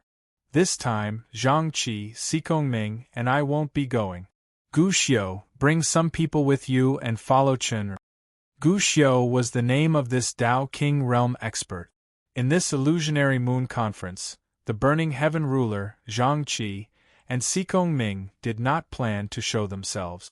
Firstly, all the powerful clans participating in the Illusionary Moon Conference only had Dao King Realm expert. Gu Xiu's perfection Dao King Realm cultivation was enough to deal with them. Secondly, the Burning Sky Ruler and the others didn't want to expose themselves too early. After all, they had just arrived at the Heavenly River continent. They couldn't casually reveal their background to others, right? For the time being, he still wanted to hide his strength. Hearing the Burning Heaven Ruler's words, Gu Xiu respectfully bowed and said, "Don't worry, my lord. This lowly one will definitely bring the Illusion Moon Fruit back. It's not just the illusory moon fruit. Chen Er's safety cannot be the slightest bit affected. If anything happens, contact us immediately through the sound transmission talisman," said the Burning Sky Sovereign. The illusionary moon fruit must be obtained. However, Shao Chen's safety must also be guaranteed. Sacrificing Shao Chen for the illusionary moon fruit was a loss that the Burning Sky Ruler would not do. Shao Chen respectfully replied. After which, everyone left the Heavenly Stellar Residence and headed towards the Illusory Moon Pavilion outside the city after greeting the Burning Sky Ruler. Gu Xiu did not bring many people. He only brought 2 Dao Querying Realm martial artists with him. Including Shao Chen, there were a total of 4 people. 20 miles was not a long distance. Under Gu Xiu's guidance, the 4 of them quickly arrived outside the Illusory Moon Pavilion. Although it was called the Illusory Moon Pavilion, it was more like a huge villa. It was surrounded by white walls, and there was only one main entrance for people to enter and exit.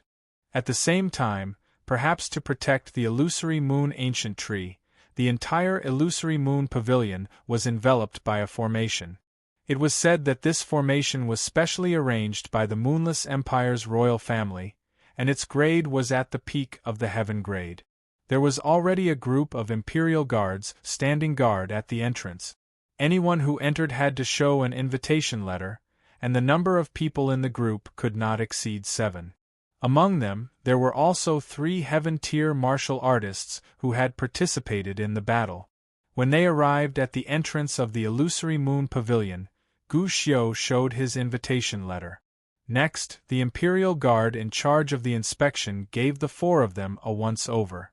When he discovered that only Xiao Chen was at the Sky Human stage, the Imperial Guard asked suspiciously, "You are only sending one person to fight?" "That's right." Hearing the Imperial Guard's words, Gu Xiu nodded and replied, "Sending only one person to fight?" This was really strange. After all, there were 3 slots. As such, there was naturally no one who did not use up the slots. After all, one more person meant one more chance of victory. Even the Jiang, Shen, Han, and Yang families had sent 3 heaven-tier martial artists, but this heavenly stellar residence had only sent one person to fight. The Imperial Guard was puzzled by the heavenly stellar residence's strange actions. Moreover, when did this heavenly stellar residence appear? It seemed that there was no such force in the Moonless Empire before, right? Moreover, there were even Dao King Realm martial artists overseeing it. Although he was puzzled, it was not a big problem. The reason these Imperial Guards were here was only for one purpose, and that was to confirm the authenticity of the invitation letter. Since Xiao Chun and the others' invitation letters were real, they could naturally let them pass. They successfully entered the Illusory Moon Pavilion. Looking around, the entire Illusory Moon Pavilion's environment was extremely beautiful. There was no front or back courtyard, and the entire Illusory Moon Pavilion could be seen at a glance. In the courtyard there were several man-made creeks. The water in the creeks was clear, and beautiful koi fish swam back and forth in the water. Beside these creeks, there were many beautiful pavilions standing in great numbers. This was the first time they had seen such beautiful buildings after arriving at the Heavenly River continent. Moreover, they were built with wood. "No wonder this place is called the Illusory Moon Pavilion," Xiao Chen said with a smile after looking around the surroundings. They had already arranged their seats according to the invitation letter. Every force could have a pavilion. For this Illusory Moon Conference, the Imperial family had also mobilized thousands of maids to the Illusory Moon Pavilion. They were specifically responsible for serving the people of the various forces. Seeing Xiao Chun and the others walk through the door, a rather good-looking maid respectfully came up to them and said, "Are you the lords from the Heavenly Stellar Residence?" It was obvious that she already knew the identities of Xiao Chun and the others. As soon as she finished speaking, the maid led Xiao Chen and the others to one of the pavilions. Because the Heavenly Stellar Residence was a new force, although it had a Dao King Realm expert, its status in the Moonless Empire could not be compared to the other powerful clans. Therefore, the pavilion Xiao Chen and the others were in was arranged in the outer area of the Illusory Moon Pavilion. It was a little far from the center of the Illusory Moon Pavilion. However, Xiao Chen did not care about this. In any case, as long as he could obtain the Illusory Moon Fruit, nothing else mattered. He sat down in the pavilion. There were many spirit fruits and fine wine on the table. He first poured a cup for Gu Xiu and the others before pouring a cup for himself. Gu Xiu and the others were rather fearful when Xiao Chen poured wine for them. However, Xiao Chen did not mind at all. After taking a small sip of the wine, Xiao Chen smiled. "This is not bad. It's fragrant and mellow. Good wine, good wine." He was rather full of praise for the taste of the wine. However, just as Xiao Chen finished speaking, an irritating voice rang out. "Country bumpkin. You haven't even drunk the imperial capital sake. Heh, what a country bumpkin." As the voice rang out, Xiao Chen saw Wu De striding over with a single glance. In the beginning, he was rather surprised. With the Wu clan's strength, they should not be able to participate in the Illusory Moon gathering because there was no Dao King Realm expert in the Wu clan. So, why was Wu De here? When he met Wu De again, Xiao Chen could clearly sense a wisp of dense hatred in his eyes. Obviously, this fellow was still thinking about how to take revenge on him. After putting away the doubts in his heart, a wisp of coldness flashed through Xiao Chen's eyes. This fellow really doesn't give up. I don't want to pay attention to him, but he just has to circle around me like a fly. It's really quite annoying. 16th Update. Please collect, please vote, please recommend. Chapter 355. Xiao Chen had almost forgotten about Wu De's existence, but now that he appeared in front of him, he clearly didn't think that Wu De was here for a stroll. The Wu family wasn't qualified to participate in the Illusionary Moon Conference, but Wu De was here. The only explanation was that Wu De wasn't here to participate in the Illusionary Moon Conference. Since this guy wasn't here to participate in the Illusionary Moon Conference, there was only one possibility left. Revenge, revenge. A faint killing intent emerged in his heart. Xiao Chen didn't put Wu De in his heart from the beginning to the end. He also didn't think that Wu De could bring any danger to him. Although there wasn't any danger, it was still unpleasant to be remembered by someone. He originally thought that if Wu De gave up, he wouldn't pursue the matter. But now, it seemed that Wu De wanted to fight to the death. Xiao Chen looked at Wu De calmly. He already had the intention to kill him. This guy was very annoying, and the best way to deal with him was to kill him with one palm. As if he saw the killing intent in Xiao Chen's eyes, Wu De sneered and said, "What? You want to kill me? This is the Illusionary Moon Conference. Do you dare to make a move?" Haha. In the face of Xiao Chen's killing intent, Wu De did not show the slightest bit of fear. On the contrary, he laughed loudly. Along with his laughter, Wu De turned around and left. As he walked away, he said, "Boy, no one has ever had a good ending after offending me." Watching Wu De leave, Xiao Chen didn't make a move. The goal of this trip was the Illusionary Moon Fruit. How could he lose the big picture because of Wu De? His expression was calm and he didn't put Wu De in his heart. Although Xiao Chen had guessed that Wu De definitely had some tricks up his sleeve, he didn't care. How could an ant jump around? He was just an ant. Once the Illusionary Moon Conference was over, Xiao Chen would have plenty of time to deal with Wu De. King Bewitching Sword, once this matter is over, I'm willing to personally wipe out the Wang family. Xiao Chen didn't say anything, but Gu Xiu took the initiative to say that he was willing to wipe out the Wang family. There was anger in Gu Xiu's heart. In Gu Xiu's opinion, a small family dared to be disrespectful to Xiao Chen. They were simply courting death. Hearing Gu Xiu's words, Xiao Chen smiled faintly and said, "There's no rush. Let's get the Illusionary Moon Fruit first. This is something that Uncle Tian wants. We can't make any mistakes. Otherwise, wouldn't Uncle Tian be angry? Everything would have to wait until he obtained the Illusionary Moon Fruit." Upon hearing Xiao Chen's words, Gu Xiu nodded. While Xiao Chen and Gu Xiu were talking, Wu De's elder sister, Wu Yun, was talking to a fair-skinned young man in a pavilion in the center of the Illusory Moon Pavilion. If there were outsiders present, they would definitely recognize this young man as the prodigy of the Han clan, one of the 4 patriarchs, Han Ping. Looking at Han Ping, Wu Yun smiled and said, "Senior brother Han Ping, this matter is settled. None of the participating members of the Heavenly Stellar Residence shall remain." The two of them were both disciples of the Imperial Capital's Royal Academy, so they knew each other. In addition, Wu Yun was the 3rd prince's woman, so Han Ping was more polite to Wu Yun. This time, Wu Yun had something to ask of him. She wanted him to help her kill all the participants of the Heavenly Stellar Residence during the martial arts competition. Han Ping agreed without even thinking about it. He had never heard of the Heavenly Stellar Residence before. From Wu Yun's words, he knew that it was a new faction in Moontrace City. Naturally, Han Ping did not think that the Dustless Residence was very strong. With his identity as the prodigy of the Han clan, killing them was just a matter of raising his hand. Looking at Wu Yun, Han Ping smiled and said, "Junior sister, don't worry. It's a piece of cake."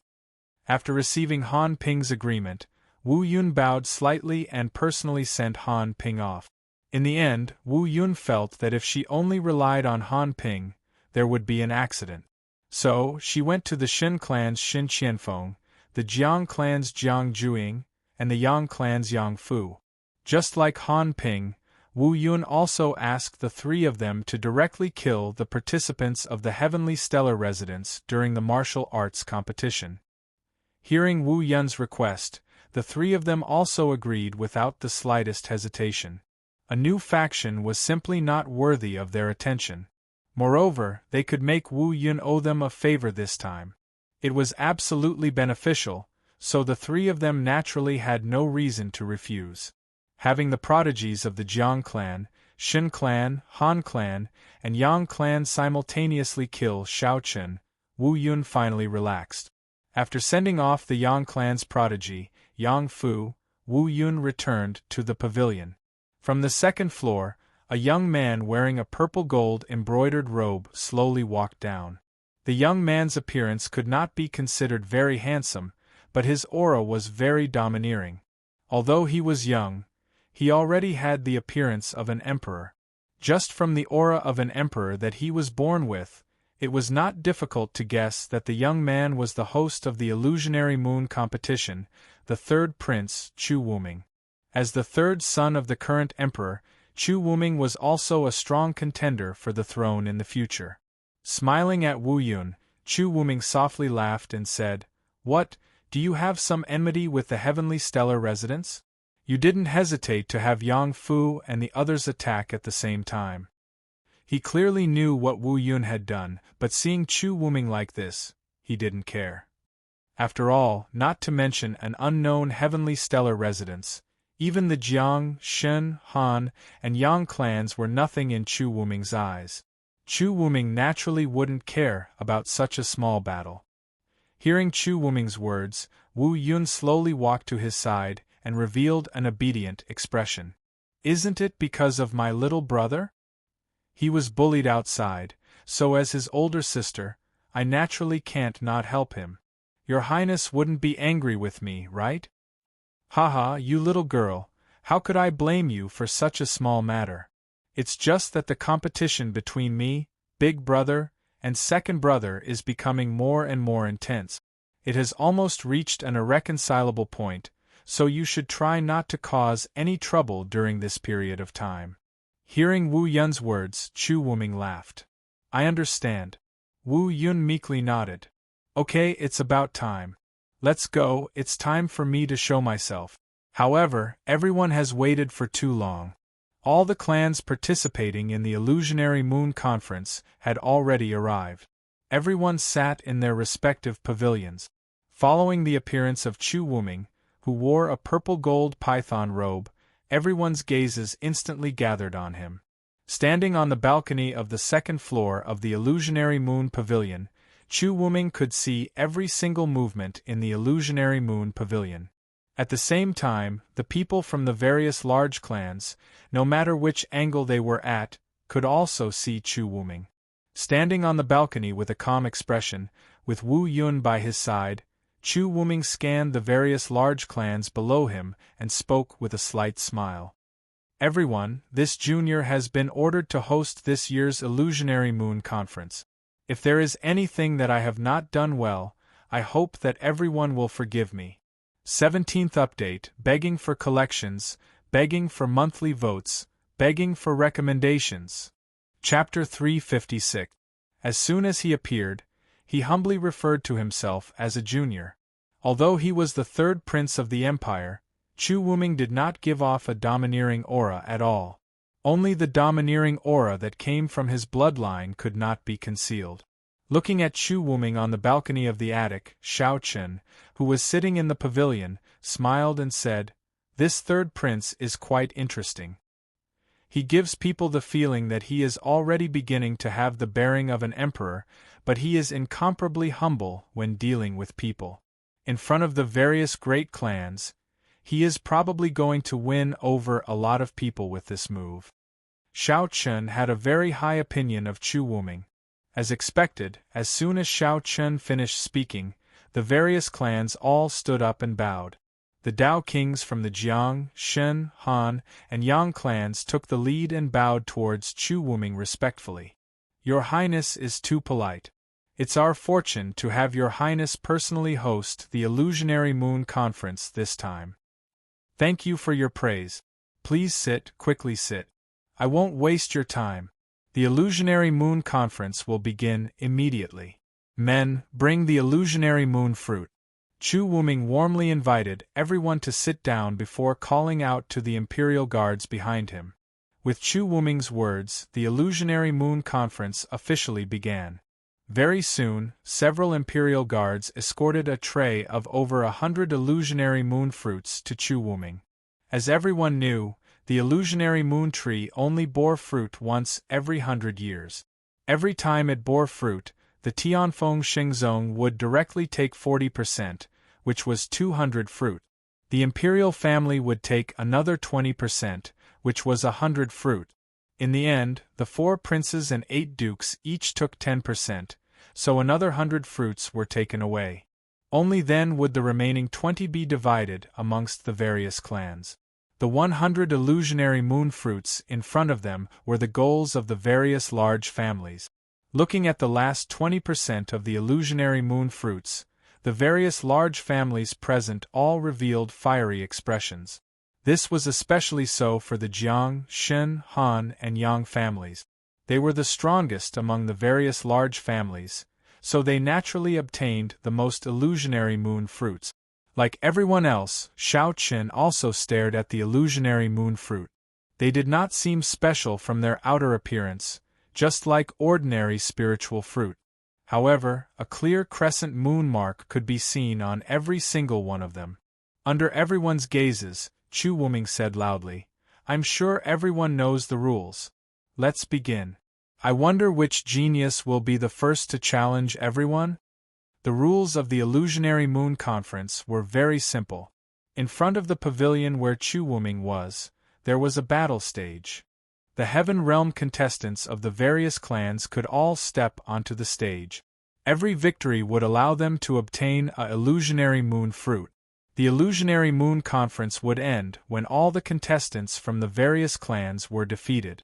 The rules were somewhat similar to the rules of defending the stage. Hearing Chu Wuming's words, a short, dark-skinned young man quickly stepped onto the stage. As the first person to step onto the stage, Shun Qianfeng and the other 3 geniuses all smiled in disdain. This guy was obviously courting death. As the dark-skinned young man stepped onto the stage, his opponent soon appeared. It was a Heaven Realm martial artist from another clan. The 2 sides stood opposite each other on the stage. Immediately after, they bowed towards each other and started fighting. The conference had just begun. At this time, those who stepped onto the stage would obviously not be expert. Looking at the battle between the 2 on the stage, Shao Chen revealed a faint smile. The strength of these 2 people was very ordinary. There was nothing special about them. Basically, the first to step onto the stage would not be expert. 3 consecutive battles ended. As Shao Chen expected, no one was able to win consecutively in these 3 battles. Basically, all of them won one battle, but were quickly defeated by others. However, even so, being able to win one battle was already enough to make their clans beam with joy. Because winning a battle meant that they would obtain a illusionary moon seed. Sitting on the balcony of the pavilion, Chu Wuming kept a smile on his face as he looked at the battle below. At the same time, in the pavilion where Shao Chen and the others were at, seeing that Shao Chen still had no intention to step up, Gu Xiu, who was beside him, said with some doubt, "Bewitching Sword King, are we still not going to make a move?" After watching 3 battles in a row, Gu Xiu had a clearer understanding of the participants from the various clans. Almost all of them were from the younger generation. However, in terms of strength, none of them could compare with Shao Chen. Not to mention comparing, these people would not even be able to take one move from Shao Chen. There was no pressure in such a battle, but Shao Chen had no intention to step up. Seeing that the illusionary moon fruits were obtained by the other clans, Gu Xiu asked. Hearing Gu Xiu's words, Shao Chen smiled and said, "Don't be anxious. Now is not the time to step up. After all, we still have to stay in the Moonless Empire for a long time. If we offend all the clans, wouldn't we be looking for trouble? Moreover, the Illusionary Moon Conference also has its own rules. It was not the time to step up. The Illusionary Moon Conference also had its own rules." Hearing Shao Chen's words, Gu Xiu's face was filled with doubt. Clearly, he did not see any clues. Seeing Gu Xiu's confusion, Xiao Chen explained while watching the battle on the stage. From the start of the battle until now, have you seen anyone from the Jiang, Shen, Han, and Yang clans step up? No. Then it's fine. Although the Illusionary Moon Conference is for the various clans to compete for the last 20% of the Illusionary Moon fruits, there should be some unwritten rules. For example, right now, it's all for the weaker clans. If my guess is correct, the Illusionary Moon Conference should be divided into 2 stages. 2 stages? That's right. The first stage is for the weaker clans to compete. In this stage, powerful clans like Jiang Shun and Han Yang cannot step up. After all, if they were to step up, then the weaker clans would not even be able to obtain a single illusionary moon fruit. Therefore, this first stage is a stage specially prepared for these weak families. Why is that? Hearing Xiao Chen's words, Gu Xiu was even more confused. Since they had the strength, why would they give the weaker clans a chance? Wouldn't it be fine to just take them all? Seeing that Gu Xiu still did not understand what he meant, Xiao Chen lightly smiled and simply said, "You must know that it's difficult to offend the anger of the masses. Everyone has rushed over from afar. If only a few clans can obtain the illusionary moon fruit, then what about the other clans? Moreover, if only a few clans can obtain the illusionary moon fruit during every illusionary moon conference, then wouldn't that go against the imperial family's original intention of holding the illusionary moon conference?" It was difficult to offend the anger of the masses. Hearing Xiao Chen's words, Gu Xiu revealed a pondering expression. Seeing this, Xiao Chen did not speak any further. Now was indeed not the time to step up. If they did, then it would be breaking the rules. Not only would it cause the rage of the masses, it would also cause the imperial family to be displeased. Although everyone had ruler blazing heaven by their side, the imperial family similarly had a Dao Emperor Realm expert. 18th Update. Begging to be collected, begging for monthly votes, begging for recommendations. Chapter 357. Unless it was a last resort, Xiao Chen obviously wouldn't go and become enemies with the Moonless Empire's imperial family. First of all, everyone would rather leave their homes and come to the Heavenly River continent to gain experience and find the possibility of a breakthrough, not to risk their lives. If they were to become enemies with the Moonless Empire's imperial family for no reason, they could only fight in the end, and as long as there was a fight, people would definitely die. After all, the 50,000 people who went to the Heavenly River continent were the hope of the Heavenly River continent. If more than half of them died in the Heavenly River continent, then who would save the Heavenly River continent? Moreover, Xiao Chen and the others still didn't know how strong the Moonless Empire's imperial family was. In any case, what they could be sure of now was that the Moonless Empire's imperial family definitely had a Dao Emperor Realm Almighty overseeing it. The best situation was that there was only one Dao Emperor Realm Almighty. In this way, although the strength of Xiao Chen and the others still couldn't contend against the Moonless Empire's imperial family, they could still make them fear them because of the existence of the Burning Sky ruler. But what if there was more than one Dao Emperor Realm Almighty in the imperial family? Then rashly becoming enemies with the imperial family was obviously courting death. Therefore, in the face of many things, Xiao Chen and the others could only follow the rules of the Moonless Empire. For example, in the Illusionary Moon Conference, Xiao Chen definitely had the strength to take all the illusionary moon fruits, but he couldn't do so. Firstly, this would offend all the clans present, and secondly, it would definitely arouse the dissatisfaction of the imperial family. In order to grow and gain experience in the completely unfamiliar Heavenly River continent, the first thing to do was to integrate into the system of the Heavenly River continent. Otherwise, as an outsider, if he wasn't accepted by the native forces of the Heavenly River continent, how could he gain experience and grow? At that time, he probably wouldn't even be able to get a single hair. An entire day had passed, and 40 battles had already been carried out. So far, a total of 40 illusionary moon fruits had been taken by the various clans. At this point, Xiao Qin found that the weaker clans had basically stopped fighting.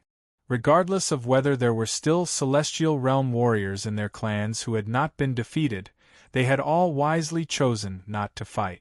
The first stage of the competition seemed to have ended. As expected, the clans that had yet to participate in the next battle also sent their representatives onto the stage.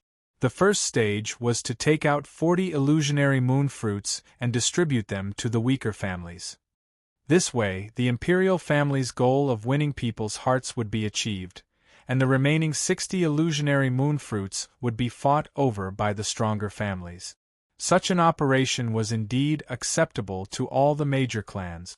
Looking at the Celestial Realm warrior who had once again stepped onto the stage, Xiao Qin could already feel something different about him, even though he had yet to make a move.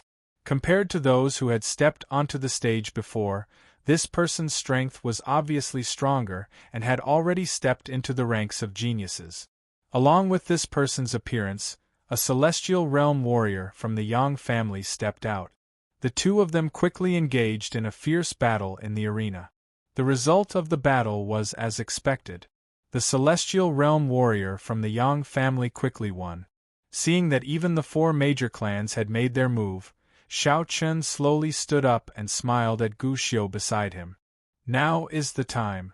As he spoke, Xiao Qin had already stepped out of the pavilion. Following Xiao Qin's exit, the members of the major clans all cast their gazes towards Xiao Qin. There were a total of 18 clans that came to participate in the Illusionary Moon Conference. Including the Heavenly Stellar Residents, there were 19. However, facing the Heavenly Stellar Residents that they had never heard of, the major clans present were filled with doubts. When did this Heavenly Stellar Residents appear?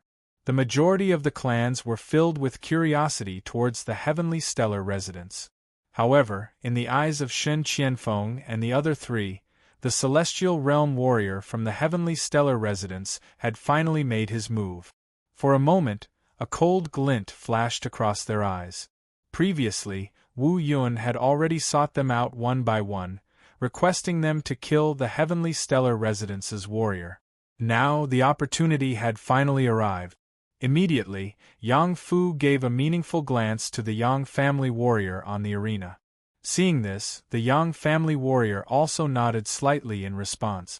Not only Yang Fu, even Wu Yun and Chu Wuming, who were on the rooftop of the pavilion, also locked their gazes on Xiao Qin. When she saw Xiao Qin for the first time, Wu Yun was immediately stunned. In her heart, she thought, "Is this the tyrannical person that Wu De spoke of who beat me up?" She didn't know why, but Wu Yun's intuition told her that Xiao Qin was definitely not that kind of person. She had never felt such a temperament from anyone of the same generation. Although the feeling that Xiao Qin gave Wu Yun was not as tyrannical as Chu Wuming, there was a kind of ethereal feeling. To possess such an extraordinary temperament, Xiao Qin was obviously not a simple person. How could such a person do those things that Wu De spoke of? Wu Yun also didn't know why, but she couldn't help but have a bad feeling in her heart. She felt that agreeing to Wu De's request to avenge him was a wrong choice. She shouldn't have listened to Wu De's one-sided words and offended Xiao Qin for no reason. A trace of regret appeared in her heart out of nowhere. However, the arrow on the bow had to be released. Wu Yun had already personally asked Shen Qianfeng and the other 3. Even if she wanted to go back on her words now, it was impossible. In contrast to Wu Yun's uneasiness, Chu Wuming's face was filled with excitement. His gaze was similarly fixed on Xiao Qin as he unconsciously said in a soft voice, "I never thought that such a small Yuetian city would actually have such a person. Why have I never heard of him before?" Chu Wuming's eyes were clearly more shrewd than Wu Yun's. Just from Xiao Qin's temperament, Chu Wuming could be sure that this person was definitely not a person of the pond. He could even be compared to the 2 abnormal people beside his big brother and second brother. One must know that for the sake of the throne, Chu Wuming and his 2 brothers had been constantly roping in various factions. As for his big brother and second brother, he didn't know what method they used to actually find two core disciples from Tianfeng Xingzong. Chu Wuming had seen those two people before. Although they were about the same age as him and their cultivations were also similar, Chu Wuming also felt a lot of pressure when facing them. Moreover, although those two people were here to help his big brother and second brother, Chu Wuming knew that his big brother and second brother's attitude towards them was extremely respectful, completely treating them as equals. Compared to his two brothers, Chu Wuming's current strength could be said to be the weakest. Although he had some extraordinary heaven's prides by his side, if compared to the two core disciples of Tianfeng Xingzong, they were far inferior. It was also because of this that Chu Wuming had fallen into an increasingly disadvantageous position in the fight for the throne. He never thought that he would actually meet such an outstanding person here. The first impression that Xiao Chen gave to Chu Wuming was that he was not the slightest bit inferior to the two abnormal people by his two brothers' side. 19th update. Begging for collection, begging for monthly votes, begging for recommendations. Chapter 358. His eyes were filled with surprise and anticipation as he looked at Xiao Chen, who was slowly walking up the stage. To be honest, the current situation in the Moonless Empire was very chaotic, especially in the imperial capital.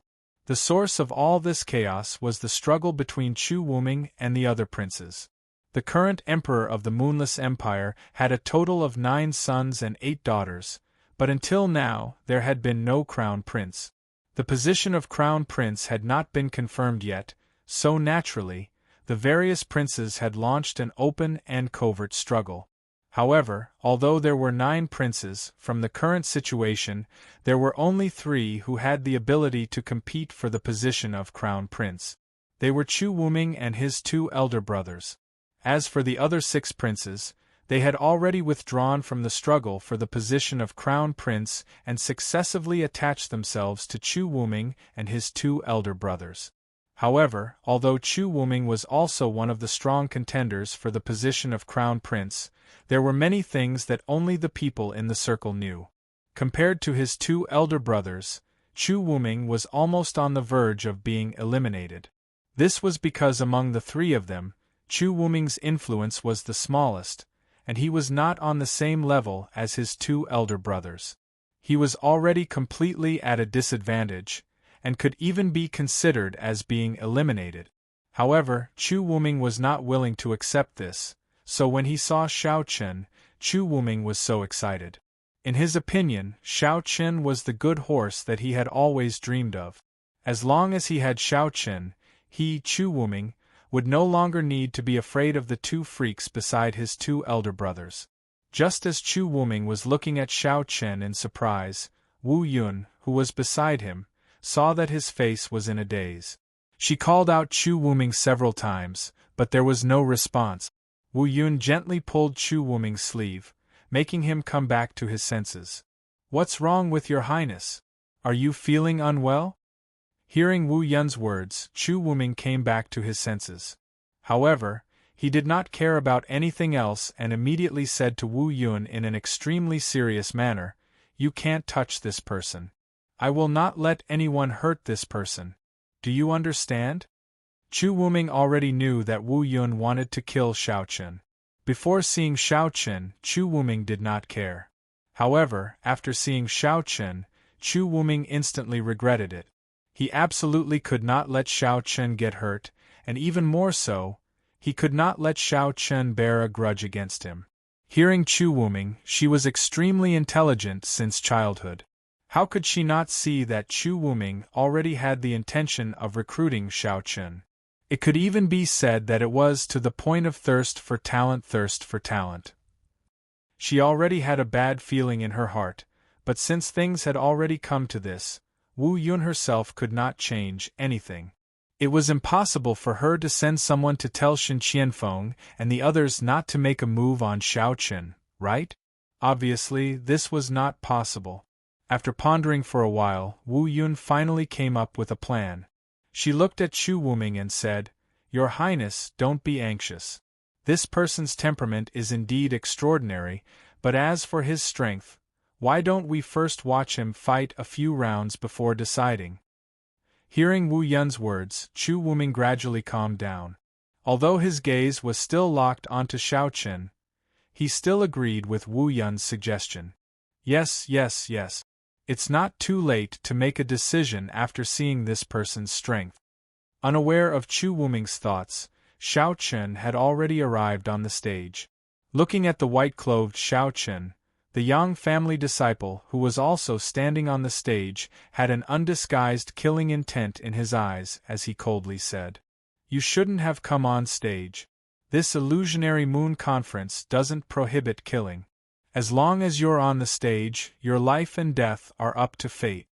Thinking that he had already defeated Xiao Chen did not get angry when he felt the killing intent of this Yang family disciple. Instead, he smiled and said, "I don't think we know each other, right? We have no enmity, yet you want to kill me?"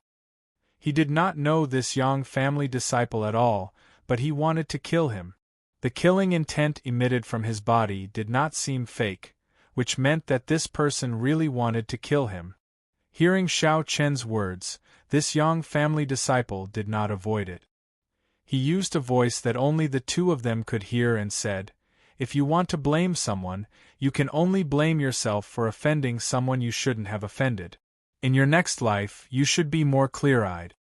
Offending someone I shouldn't have offended? Xiao Chen understood what was going on after hearing that. This person was obviously ordered by someone to kill him. As for who ordered him, he didn't need to think to know that it was definitely related to Wu De. After all, in the Sky River continent, the only person who had a conflict with him was Wu De. Moreover, Wu De had appeared in front of him just now. As such, everything made sense. Wu De had been secretly plotting to kill him in the illusionary moon conference. Sneering in his heart, Xiao Chen said to this Yang family disciple, "Before you make a move, let me give you a piece of advice. When you kill someone, you must be prepared to be killed. Now you have one last chance. Once you make a move, you will die." Xiao Chen did not have any enmity with this Yang family disciple, so before he made a move, he could still give him a chance to back out. However, in the face of Xiao Chen's offer, this Yang family disciple obviously did not appreciate it. He sneered and said, "You're about to die and you're still talking nonsense here." Saying that, this Yang family disciple had already thrown a punch at Xiao Chen. He did not listen to Xiao Chen's warning at all. With this punch, his life was destined to come to an end. He did not hold back in the slightest. Seeing this Yang family disciple suddenly go berserk and use a killing move as soon as he made a move, the surrounding great families were all shocked. It's the Yang family's blood tiger fist. He uses a killing move as soon as he makes a move. Does this child want to kill someone? Even the onlookers could see that this Yang family disciple was about to kill someone. In the loft, Chu Wuming also abruptly stood up at this moment, his eyes glaring fiercely at Wu Yun as he said in a cold voice, "Is this also your doing?" Chu Wuming did not expect that this Yang family disciple would immediately try to kill someone and berate Wu Yun.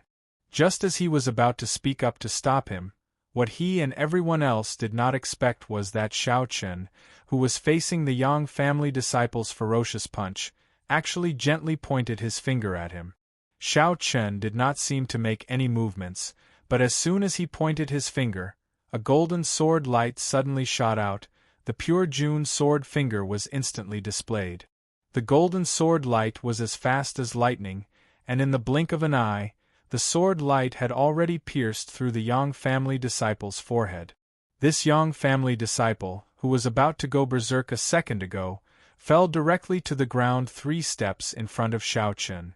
Until his death, this Yang family disciple's eyes were still filled with confusion. Perhaps even until his death, he still could not figure out who was the real ant between him and Xiao Chen. 20th update. Please bookmark, please recommend. Chapter 359. Looking at the Yang family disciple who had fallen to the ground, everyone present was stunned. Only Gu Xiu and the other two, who came with Xiao Chen, were able to remain calm. They were well aware of Xiao Chen's strength. In the heavenly Chun continent, he was known as the leader of the 10 Prides. It would be strange if any random person could compete with Xiao Chen. Therefore, from the beginning, Gu Xiu and the other two already knew the outcome. The Yang family disciple could be said to have brought about his own death. However, while Gu Xiu and the other two knew Xiao Chen's strength, the others were completely stunned. What was going on? The Yang family disciple who was attacking ferociously just now was killed with a single finger? This wasn't a joke, right? No one had expected the result to be like this. Countless pairs of eyes stared at Xiao Chen. It was hard to imagine how this handsome young man with an extraordinary temperament could be so strong. Even the third prince, Chu Wuming, who was in the loft, was stunned. Originally, he had planned to step forward to stop this battle, but Xiao Chen's performance had greatly exceeded his expectations. Chu Wushuang had seen the Yang family disciple before. Although they had not had much interaction, he had heard of some of this person's deeds. Although he could not compare to the Yang family's Heaven's Pride Yang Fu, he was definitely not an ordinary character. But even so, he could not even withstand a single blow from Xiao Chen. With an unconcealable fire in his eyes, Chu Wuming did not speak again, but his expression had already explained everything. Xiao Chen was the person he had been looking for, a peerless monster who could help him contend against his two older brothers. Unlike Chu Wushuang, Wu Yun's face was already ashen. Xiao Chen had killed the Yang family disciple with a single finger. It seemed that even Yang Fu and the other three were not a match for Xiao Chen. In the battle just now, if Yang Fu and the other three were to fight the Yang family disciple, although they could have won in the end, it would definitely not have been as easy as this. With just a simple finger, he had killed the Yang family disciple. She was already thoroughly regretting it. Wu Yun did not know how Wu De had provoked someone like Xiao Chen, who had such battle strength at such a young age. From the looks of it, Xiao Chen had not even used his full strength. It could be said that with Xiao Chen's talent, even in the imperial capital's Imperial Academy, he could definitely squeeze into the top level. Wu Yun's heart was filled with regret. She was constantly thinking of ways to make up for it.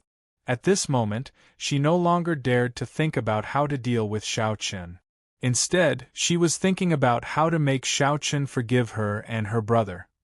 How could Wu Yun, who had always been extremely intelligent, not know that it would not be long before Xiao Chen knew that it was Wu De who wanted to kill him? Once Xiao Chen knew the truth, with Xiao Chen's talent and strength, how could he let Wu De go? Perhaps even the entire Wu family would be implicated. As for Wu Yun's biggest backer, the third prince Chu Wuming, just by looking at his current appearance, she already knew the answer. Forget about asking Chu Wuming to deal with Xiao Chen.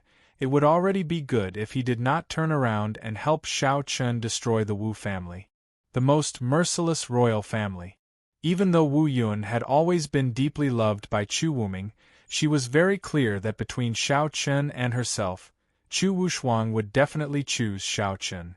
This was because it concerned his position as the crown prince.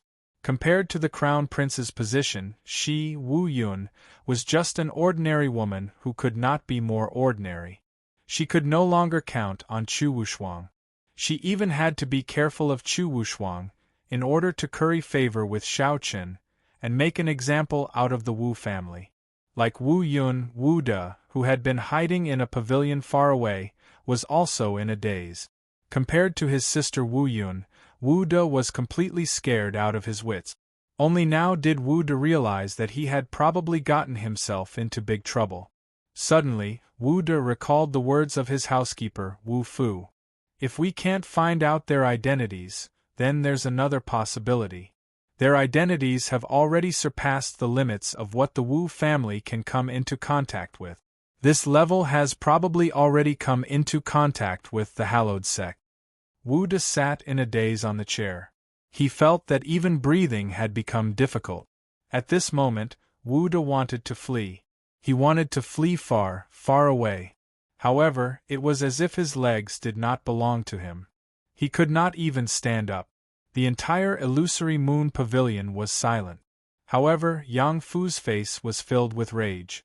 When he saw his family's genius being killed by a single finger from Shao Qin, Yang Fu had long since been unable to restrain himself from entering the arena and fighting Shao Qin. However, just as Yang Fu was about to stand up, he was forcefully pulled back by the Yang clan's Dao King expert by his side. "Second uncle, what are you doing? He killed a member of our Yang clan. Are we just going to let it go like this?" The Dao King expert of the Yang clan this time was Yang Fu's second uncle. Being stopped by his second uncle, Yang Fu roared furiously. The Yang clan's second uncle did not reply to Yang Fu's furious roar. He only pressed Yang Fu firmly onto the chair. His gaze was locked onto Shao Qin from beginning to end. After a long while, the Yang clan's second uncle looked at Yang Fu and said, "Can you win if you go up? This person is no longer someone you can deal with. Although I can't see through him, I can guarantee that he's definitely in existence on the same level as the two freaks beside the first prince and second prince." Hearing his second uncle's words, the furious Yang Fu was first stunned. However, he soon exclaimed in disbelief, "How is that possible? Those two are the core disciples of Tianfeng Xingzong." Yang Fu found it hard to accept that his second uncle had compared Shao Qin to the two core disciples of the Heavenly Wind Holy Sect. Although Yang Fu had never seen the two of them before, it was not difficult to judge their battle prowess based on the various rumors in the imperial capital. Killing Dao querying realm martial artists with the cultivation of the celestial realm was such a shocking thing. How could Shao Qin be compared to those two freaks? He did not believe his second uncle's words. Regarding this, the Yang clan's second uncle did not argue. He still said in a low voice, "If you insist on fighting, I won't stop you. However, I can guarantee that you will die within 3 moves. Moreover, look at the third prince's expression. Who do you think can touch him today?" The old saying was true. The Yang clan's second uncle's observation skills were indeed incomparably shrewd. He even saw the changes in the third prince's expression. However, this Yang clan's second uncle was wrong about one thing. That was, if Yang Fu dared to challenge Shao Qin, he would not die within 3 moves. Instead, he would die within 1 move. Shao Qin would not need 3 moves to kill Yang Fu because Yang Fu was just a top genius. He was not even considered a peerless genius. Hearing his second uncle's words, Yang Fu's gaze turned to Chu Wuming on the pavilion with a gloomy expression. At the same time, seeing that no one came up to challenge him for a long time, Shao Qin on the battle stage also spoke up. "Is there no one coming up to fight?" 21st update. Please bookmark, please recommend. Chapter 360. Is there no one else who wants to fight? Seeing that no one else stepped onto the stage for a long time, Shao Qin shouted. Now that he had only won 1 match, if no one else stepped onto the stage, how could he obtain the fantasy moon fruit? Hearing Shao Qin's words, the various families present all looked at each other and chose to remain silent. What a joke, you killed the Yang family's genius with a single finger. Such a bloody scene was right in front of them, who would dare to step onto the stage? The various families did not know why Shao Qin had killed the Yang family's disciple. In addition, the Heavenly Stellar Residence was a new force, so they did not know the depths of the Heavenly Stellar Residence. They all thought that Shao Qin was a bloodthirsty person, so naturally, no one dared to step onto the stage. No one dared to step onto the stage again, and the atmosphere became somewhat awkward for a while. The 18 great families of the Moonless Empire had actually been intimidated by a single young man, and no one dared to challenge him. If news of this were to spread, it would indeed cause the various families to lose face. Seeing that it was obviously not a good idea to continue like this, the atmosphere became even more awkward. Fortunately, at this moment, Chu Wuming opened his mouth and broke the awkward situation. Chu Wuming cupped his hands towards Xiao Chen and said with a smile, I didn't expect to see such a young hero today. May I ask what this friend's name is? As Chu Wuming spoke, Xiao Chen also cupped his hands towards him and said calmly, This one is Xiao Chen. Brother Xiao Chen, good. Today, this one's horizons have been broadened. Brother Xiao Chen's strength has really surprised me, Chu Wuming said to Xiao Chen with a smile full of kindness, without the slightest trace of arrogance. As soon as his voice fell, Chu Wuming did not wait for Xiao Chen to reply this time. Instead, he looked at the various families present and said with a smile on his face, Everyone, Brother Xiao Chen's strength is clear for all to see. Moreover, the heavenly stellar residence is a new force. It is a blessing for my moonless empire to have such a young talent. Today, allow me to be willful for once and take out 30 illusory moon fruits to gift to the heavenly stellar residence to show my moonless empire's kindness. What does everyone think? As soon as Chu Wuming said this, the people of the various large families were stunned at first, but they quickly reacted. Right now, no one dared to challenge Xiao Chen. Even the 4 great clans, Jiang, Shen, Han, and Yang, did not dare to send anyone to challenge Xiao Chen. Even the Yang clan did not say a word when their own clan member was killed. As such, Chu Wuming's words were clearly meant to protect the reputation of the various clans. After all, Xiao Chen's strength was already displayed here. Although it was only one move, it was enough to suppress everyone. If they really fought to the death, perhaps more than 30 of the remaining 60 illusory moon fruits would fall into the pockets of the heavenly stellar residence. It had to be said that Chu Wuming's words seemed normal, but it resolved the awkward situation very well. Not only did it save the reputation of the various large families, but it also made the various large families grateful. After all, Chu Wuming's actions were indeed beneficial to the various large families.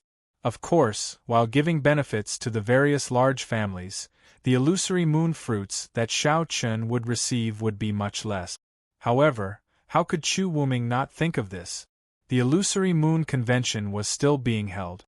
As a prince, Chu Wuming naturally could not side with Xiao Chen and offend the 18 major families. Just as Chu Wuming finished speaking, Chu Wuming's voice rang in Xiao Chen's ears. This was Chu Wuming's soul transmission.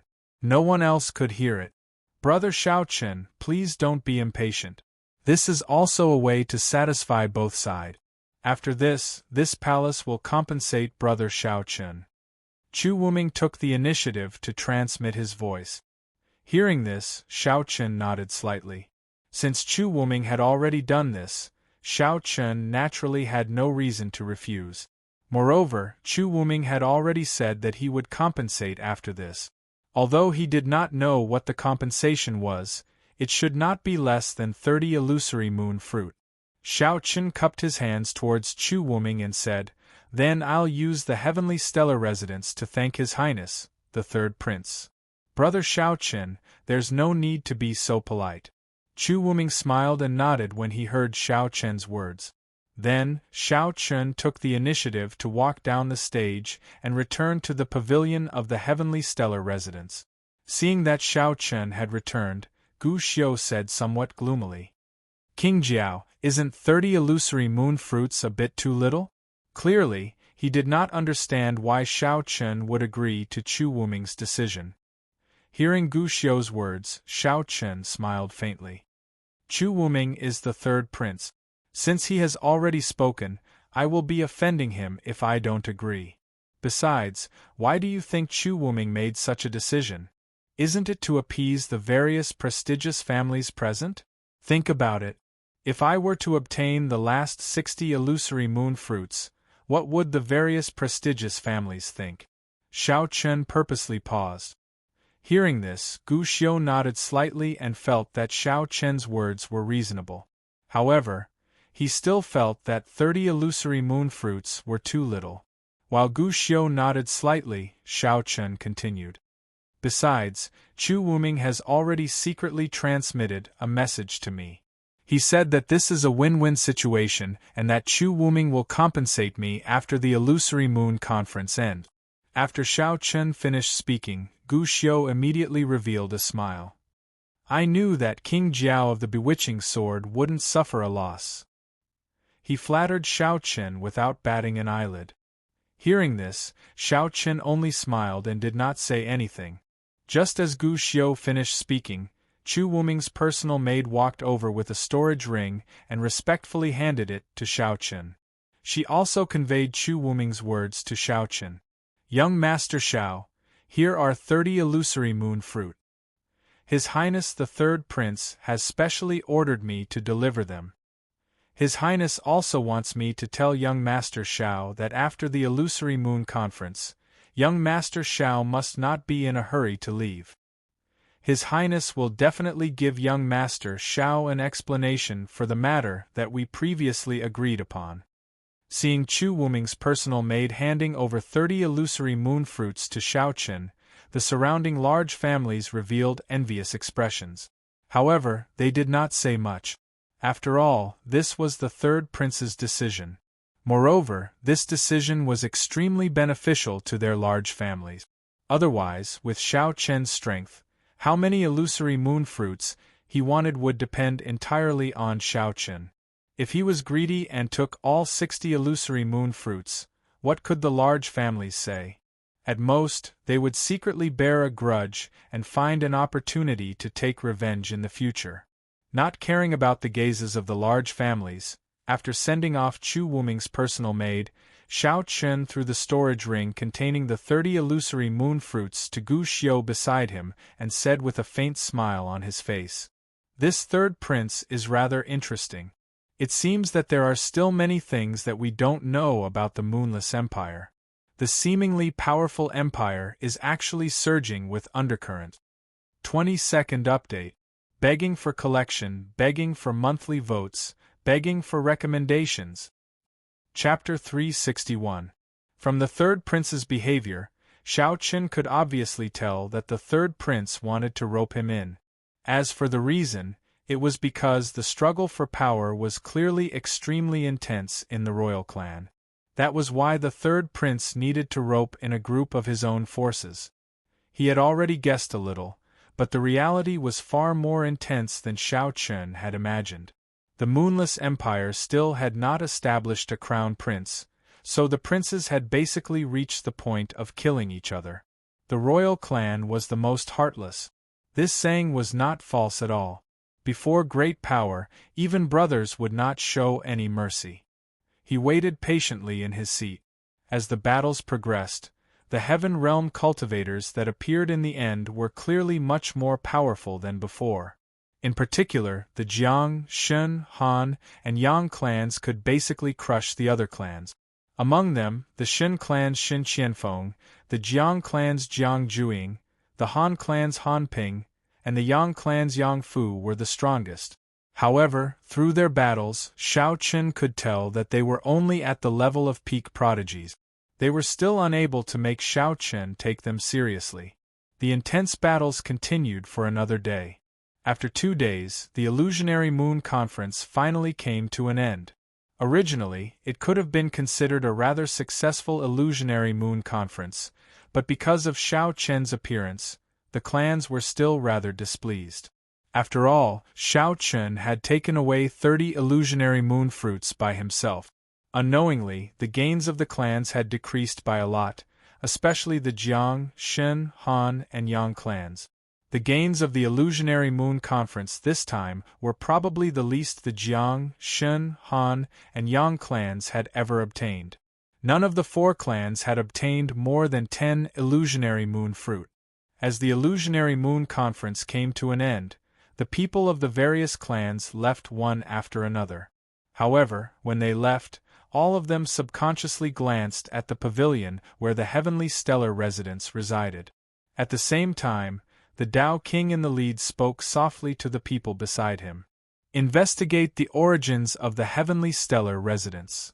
After this Illusionary Moon Conference, the Heavenly Stellar residents, a new power, had successfully entered the eyes of the Moonless Empire's large families. Including the Jiang, Shen, Han, and Yang families, all the families had given orders to secretly investigate the Heavenly Stellar residents. They had long expected that the major families would make such a move. This was also the intention of Shao Qin and the Burning Heaven ruler. Everyone wanted to experience and grow in the Sky River continent.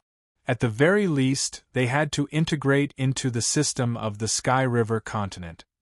In other words, in the Tianhe continent, the first thing everyone had to do was to forget their identity as a native of the Tianshan continent and treat themselves as a member of the Tianhe continent. This way, they could compete with the native forces of the Tianhe continent for various cultivation resources to strengthen themselves.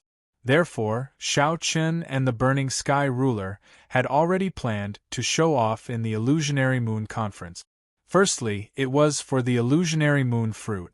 Secondly, it was to spread the reputation of the heavenly stellar residents. This way, they could quickly gain a foothold in the Moonless Empire. Seeing the people from the various large families leave one after another, Shao Qin and the others did not get up. Instead, they quietly waited. Not long after the people from the various large families had left the Illusionary Moon Pavilion, the maid who had delivered the storage ring came in front of Shao Qin again and respectfully said to Shao Qin, "Young master, please." Hearing the maid's words, Shao Qin nodded slightly, then stood up and walked towards the pavilion. Seeing this, Gu Xiu and the other two originally wanted to follow behind Shao Qin, but the maid stopped them. "Everyone, please wait for a moment. His Highness has only invited young master. You dare to stop us?" Hearing the maid's words, Gu Xiu immediately shouted coldly. Hearing this, Shao Qin waved his hand slightly. "Elder Gu Xiu, please wait here. If there's nothing else, I'll be back soon." Already guessing what Chu Wuming wanted to say to him, Shao Qin did not intend to let Gu Xiu and the other two follow him. Hearing Shao Qin's words, Gu Xiu and the other two fiercely glared at the maid, then cupped their hands and said to Shao Qin, "Then we will wait here for young master. Young master, please be careful." Smiling and nodding at Gu Xiu and the other two, Shao Qin was led by the maid to the central pavilion. The entire pavilion had 2 floors. As soon as Shao Qin entered the pavilion, he saw that Chu Wuming was already waiting here. There was no one else around. In the entire hall of the first floor of the pavilion, only Chu Wuming was there. Even Wu Yun was nowhere to be seen.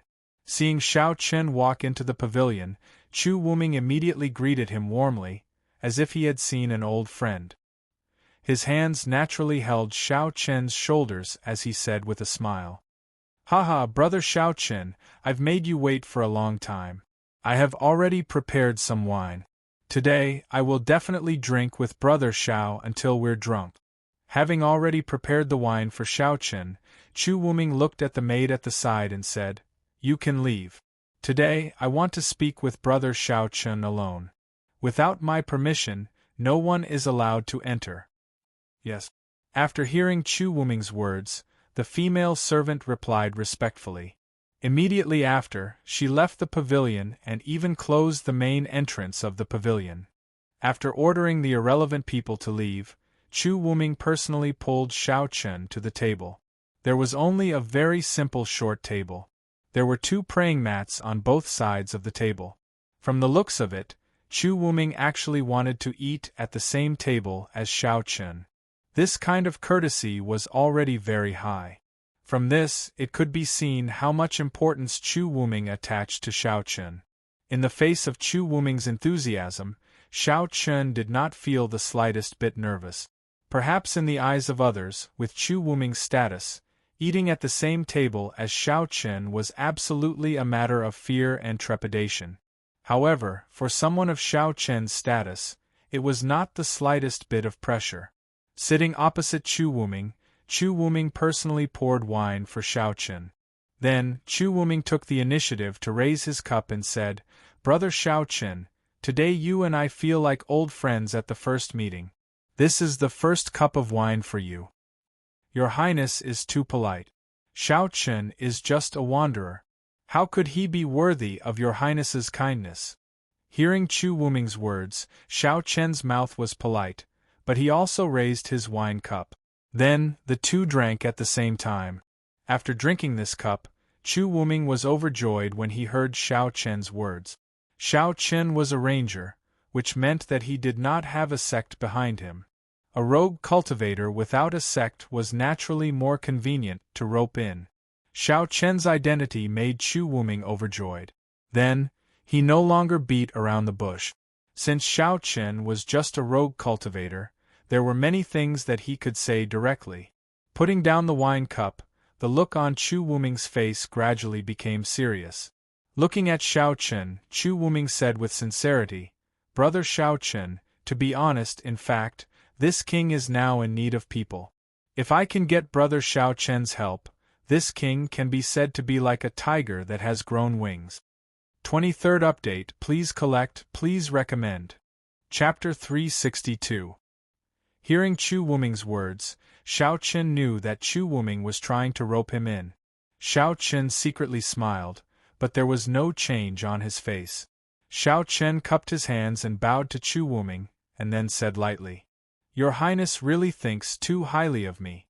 I'm just a small warrior in the celestial realm. How can I help Your Highness achieve great things?" Xiao Chen didn't agree, but he also didn't refuse decisively. He still wanted to get some information from Chu Wuming. Sure enough, after hearing Xiao Chen's words, Chu Wuming said that he and his two brothers were competing for the position of Crown Prince. Looking at Xiao Chen, Chu Wuming sighed softly and said, "Brother Xiao Chen, you must be joking. With Brother Xiao Chen's strength, it's hard to find a match among your peers. If I can get Brother Xiao Chen's help, I don't have to worry about not being able to achieve great things. I won't hide it from Brother Xiao Chen. Since Father ascended the throne, he has never appointed a crown prince. Now, all the princes have been competing for the position of crown prince since the beginning. Only my two brothers and I have the ability to continue competing. It can be said that the position of crown prince can only be borne between me and my two brothers. Moreover, because of the competition for the position of crown prince, the relationship between us three brothers has become more and more tense. Now, it's almost to the point where we won't rest until one of us dies. Therefore, not only me, but also my two brothers are wantonly trying to rope in various forces in the Empire. Beside my two brothers, I don't know what method they used to rope in two core disciples of the windless sacred sect. The two should be about the same age as Brother Xiao Chen. Their cultivation is also at the great circle of the celestial realm. However, their combat strength is extremely terrifying. I have personally seen them kill two Dao-querying realm warriors in succession. And beside me, no one in the same realm and the same age is their opponent. In this way, Brother Xiao Chen should understand what I mean, right? Chu Wuming didn't hide anything. At the same time, the meaning of his words was very clear. The ultimate purpose of recruiting Xiao Chen was to use him to contend with the two core disciples of the windless sacred sect. Although he didn't know whether Xiao Chen could compete with the two core disciples of the sacred sect, in the current situation, Chu Wuming didn't have much choice and could only give it a try. Hearing Chu Wuming's words, Xiao Chen nodded slightly and took a sip of the fine wine in his cup. After a moment of silence, he opened his mouth to speak. "Xiao Chen doesn't deserve Your Highness's favor. Allow Xiao Chen to ask, how is Your Highness's power compared to your two brothers?" The only ones who still had a chance to compete for the position of Crown Prince were Chu Wuming and his two brothers. At this time, after hearing Xiao Chen's words, Chu Wuming was stunned at first, but then he shook his head and smiled bitterly. Xiao Chen's words were actually to better understand the situation of the Moonless Empire. However, in Chu Wuming's ears, Xiao Chen wanted to ask him where his confidence came from. At the same time, he also wanted to see if he had any hope of winning compared to his two brothers. After all, if Xiao Chen chose to help Chu Wuming, then Xiao Chen would be in the same boat as Chu Wuming. If Chu Wuming lost in the end, Xiao Chen's fate could be imagined. He misunderstood Xiao Chen's meaning. Of course, this was also the purpose Xiao Chen wanted to achieve. With a bitter smile, Chu Wuming was silent for a while, and finally decided to tell the truth. Although Chu Wuming could deceive Xiao Chen now, this kind of deception couldn't last long, so Chu Wuming chose to tell the truth. As he gazed at Xiao Chen, Chu Wuming spoke with a bitter expression. To tell you the truth, compared to my two brothers, I'm already at the end of my road. If a turn of events doesn't appear, then I'm afraid I'll have to withdraw from the competition for the position of Crown Prince. Chu Wuming spoke truthfully about his current situation. Presently, he was already at the end of his road, and these words weren't false at all, nor did he have the slightest intention of exaggerating. Compared to his two brothers, the two core disciples of Tianfeng Shengzong were a great weakness of Chu Wuming, but it wasn't the most crucial gap. Compared to his two brothers, Chu Wuming was the most passive, and that was when it came to almighty figures at the Tao Emperor realm. Yes, almighty figures at the Tao Emperor realm. Presently, there were a total of 2 almighty figures at the Tao Emperor realm in the entire Moonless Empire, and both of them were from the imperial family. Presently, Chu Wuming's 2 older brothers had each obtained the support of a Tao Emperor realm expert, and only Chu Wuming didn't have the support of a Tao Emperor realm expert.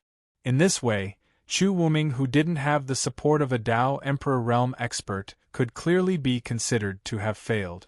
Because many powers didn't dare side with Chu Wuming, and the reason was very simple. It was because Chu Wuming didn't have the support of a Tao Emperor realm expert. It was obviously impossible for a prince that didn't have the support of a Tao Emperor realm expert to become eminent in the competition for the position of Crown Prince, and the various powers would naturally not be stupid enough to side with a prince that didn't have the slightest chance of winning. It could be said that since Chu Wuming's 2 older brothers successively obtained the support of the 2 Tao Emperor realm experts of the imperial family, their forces grew stronger and stronger by the day. On the other hand, Chu Wuming's forces grew weaker and weaker by the day, and it was even to the extent that many powers that had sided with Chu Wuming had started to leave successively and side with Chu Wuming's 2 older brothers. The situation was very bad, and it was even to the extent that it could be said that Chu Wuming had already failed. Presently, he was only struggling at death's door. It was impossible for him to go against his 2 older brothers because so long as Chu Wuming didn't have the support of a Tao Emperor realm expert behind him, then it was impossible for Chu Wuming to have the confidence to go against his 2 older brothers. On the other hand, even though the entire Moonless Empire had an enormous population and a vast territory, where could one find a Tao Emperor realm expert? It was utterly impossible to find one. Chu Wuming truthfully told Xiao Chen about his current situation. In the end, he said in an extremely sincere manner, "To tell you the truth, brother Xiao Chen, I'm in an extremely dangerous situation now, and it can even be said that I'm in a hopeless situation. However, I still hope that brother Xiao Chen can lend me a hand. Even though my 2 older brothers have the support of a Tao Emperor realm expert behind them, they're both ancestors of the imperial family, so they won't personally make a move against me. They're mostly just a form of deterrence. If brother Xiao Chen is able to assist me, then I'll still have a chance to fight my 2 older brothers." When he heard Chu Wuming, Xiao Chen fell silent and didn't answer him. He was naturally not silent because of Chu Wuming's situation, and he was silent because of the situation in the Moonless Empire. I never expected that the Moonless Empire's imperial family would actually have 2 Tao Emperor realm experts. Fortunately, I didn't become enemies with the imperial family, otherwise, just the Heaven Scorcher ruler alone would be insufficient to go against the imperial family of the Moonless Empire. After he obtained some secret information about the imperial family of the Moonless Empire from Chu Wuming and confirmed the number of Tao Emperor realm experts in the imperial family, Xiao Chen fell silent for a short while before a bold plan quickly arose in his heart. He gazed at Chu Wuming because if this plan was to be carried out, then Chu Wuming couldn't be left unattended. Moreover, Chu Wuming was extremely crucial. 24th Update. Please add it to your collection. Please recommend it. Chapter 363. After learning about the situation of the Moonless Empire from Chu Wuming, as well as many secrets of the imperial family, Xiao Chen was silent for a while. He already had a plan in his heart, but he still needed to discuss it with the Burning Sky ruler. Therefore, after a while, Xiao Chen looked at Chu Wuming, his expression also very sincere. Xiao Chen thanks your highness for your kindness, and I am grateful to the point of tears. To be honest, Xiao Chen and my uncle have depended on each other for survival since childhood. Along the way, we have also met many people of the same path. Everyone has been traveling the 4 seas. After so many years, my uncle is also quite tired, so this time, we have settled down in Moontrace City. We plan to live here in seclusion and live a carefree life. Originally, your highness loved Xiao Chen so much, so Xiao Chen should not refuse. However, this matter is too important. I hope your highness can give Xiao Chen some time to return and discuss it with my uncle. Without batting an eyelid, he told Chu Wuming about the situation of the Heavenly Stellar Residence. From Xiao Chen's words, the Heavenly Stellar Residence was formed by a group of wandering cultivators. Originally, Chu Wuming was very interested in the Heavenly Stellar Residence. Now, after hearing Xiao Chen's words, he understood. No wonder he had never heard of the Heavenly Stellar Residence before. It was formed by a group of wandering cultivators from other places. On the Tianhe continent, there were many wandering cultivators, and among them, there were many who considered the 4 seas their home. Thus, the sudden appearance of the Heavenly Stellar Residence was not surprising. Smiling slightly at Xiao Chen, Chu Wuming said, "Brother Xiao Chen is right. I have been rude. Tomorrow, I will personally go to the Heavenly Stellar Residence. Tonight, Brother Xiao Chen can discuss it with my uncle in advance." "Many thanks, Your Highness." Hearing Chu Wuming's words, Xiao Chen smiled and said, "All right, let's not talk about these troublesome matters. Today is the first time I have met Brother Xiao Chen. You and I must get drunk." Chu Wuming stopped talking about these things and took the initiative to change the topic. He raised the wine cup in his hand and drank with Xiao Chen. While Xiao Chen and Chu Wuming were drinking to their heart's content, Wu Yun and Wu De were sitting opposite each other in a pavilion within the illusory moon pavilion. Looking at her brother, Wu Yun's expression was extremely ugly. Under her interrogation, Wu De had finally told the truth. She already knew how Wu De became enemies with Xiao Chen. Xiao Chen didn't bully people at all. On the contrary, Wu De's actions were worse than pigs and dogs. With a slap, Wu Yun ruthlessly slapped Wu De's face. This was the first time Wu Yun had slapped Wu De since they were young. Her eyes were filled with anger as she coldly shouted, "You are simply a beast. It seems that in the years that I wasn't at home, you have become lawless." Hearing Wu Yun's angry scolding, Wu De didn't dare to retort. He could tell that his sister was really angry. At the same time, Xiao Chen and the third prince, Chu Wuming, were having a long talk in the pavilion. Wu De also realized that the situation was developing in a direction that he didn't dare to imagine. From Wu Yun's words, Wu De already knew how important Chu Wuming was to Xiao Chen. If Chu Wuming wanted to, let alone himself, the entire Wu family would suffer. Using the entire Wu family to curry favor with Xiao Chen was definitely impossible for others. However, for Chu Wuming, it was just a matter of a few words. If Chu Wuming really thought that Xiao Chen was his good steed, then he really might do such a thing. Using the entire Wu family to curry favor with Xiao Chen. Lowering his head, Wu De didn't dare to look at his sister. After a round of angry scolding, Wu Yun gradually calmed down. She helplessly sighed and said, "I'm afraid that even your sister won't be able to save you."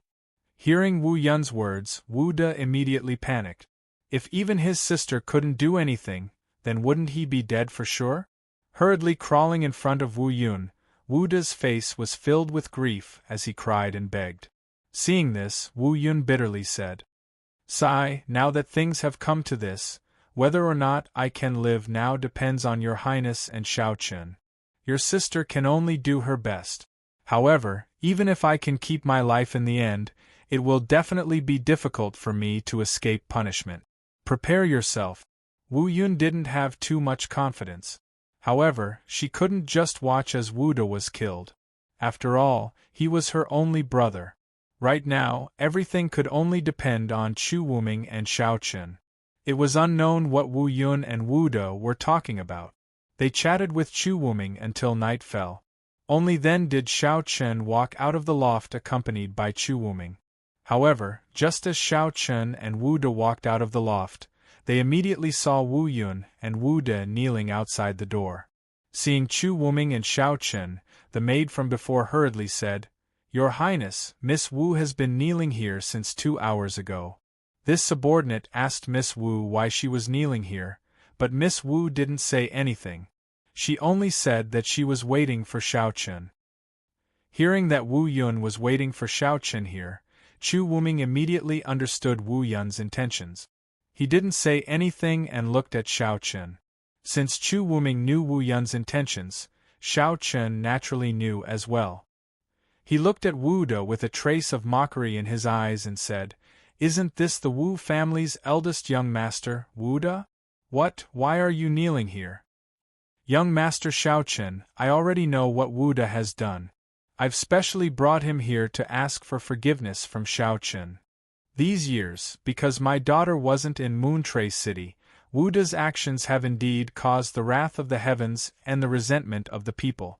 Today, Wu De's life is entirely up to young Master Xiao Chen." Hearing Xiao Chen's words, Wu De didn't reply. Instead, it was Wu Yun who spoke. She had specially brought Wu De here to ask for forgiveness. Moreover, whether he was to be killed or tortured, it was entirely up to Xiao Chen to decide. Smiling slightly, Xiao Chen couldn't help but take a few more glances at Wu Yun. This woman's appearance wasn't bad. Although she couldn't be compared to Qin Shuru and Fairy of 100 Flowers, she could still be considered a beauty. Moreover, compared to her beauty, Wu Yun's intelligence wasn't the slightest bit inferior. She had advanced in order to retreat and brought Wu De here for him to decide. Very smart. This was indeed the only way to save Wu De. Otherwise, as long as Xiao Chen wanted to, Wu De would definitely die. Moreover, he didn't even need to do it himself. As Chu Wuming's woman, Wu Yun was currently kneeling in front of Xiao Chen.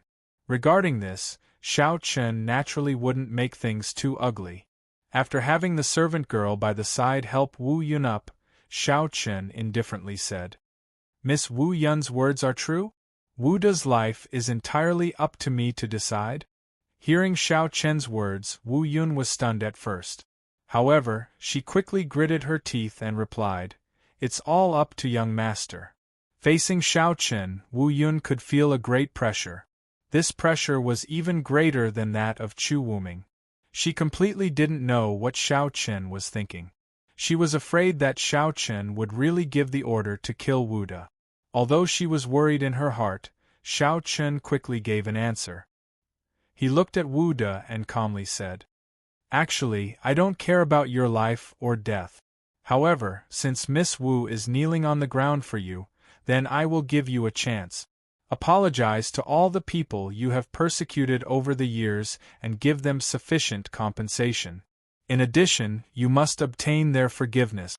Remember, all the people you have persecuted must forgive you. As long as there is one person who doesn't forgive you, then you can kill yourself." 25th update. Please bookmark, please recommend. Chapter 364. Xiao Chen said calmly. Wu De seemed to be scared silly, and did not reply for a long time. Seeing this, Chu Wuming shouted coldly, "Did you not hear what Brother Xiao Chen said?" Being shouted at by Chu Wuming, Wu De hurriedly nodded and replied, Yes, I understand." He did not expect that Chu Wuming would favor Xiao Chen so much.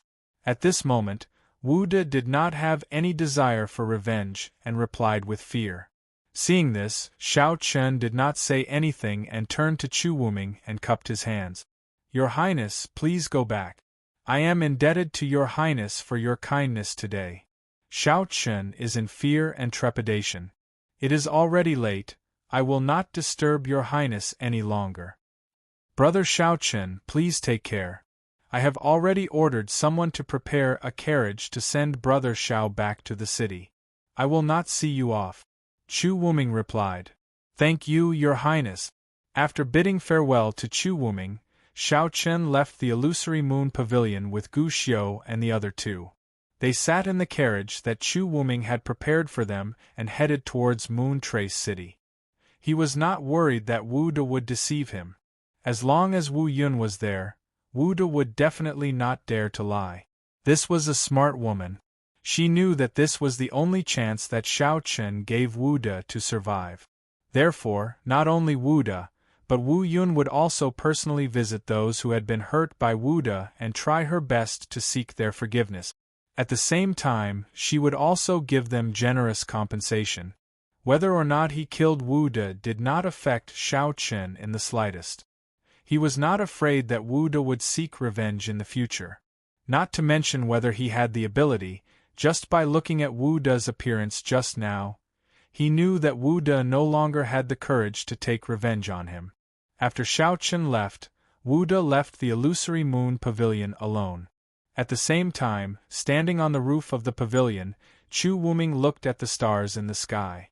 Beside him, Wu Yun said softly, "What does Your Highness think of Xiao Chen? Is it the good horse that Your Highness has been looking for?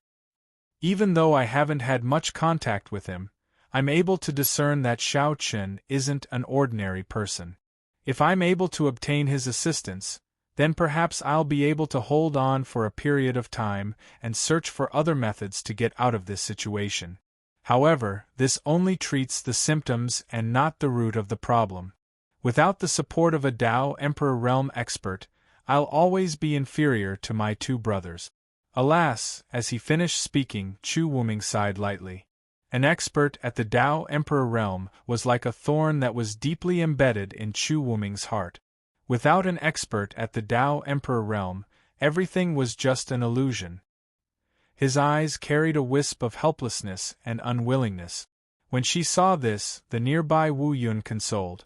"Your Highness, there's no need for that.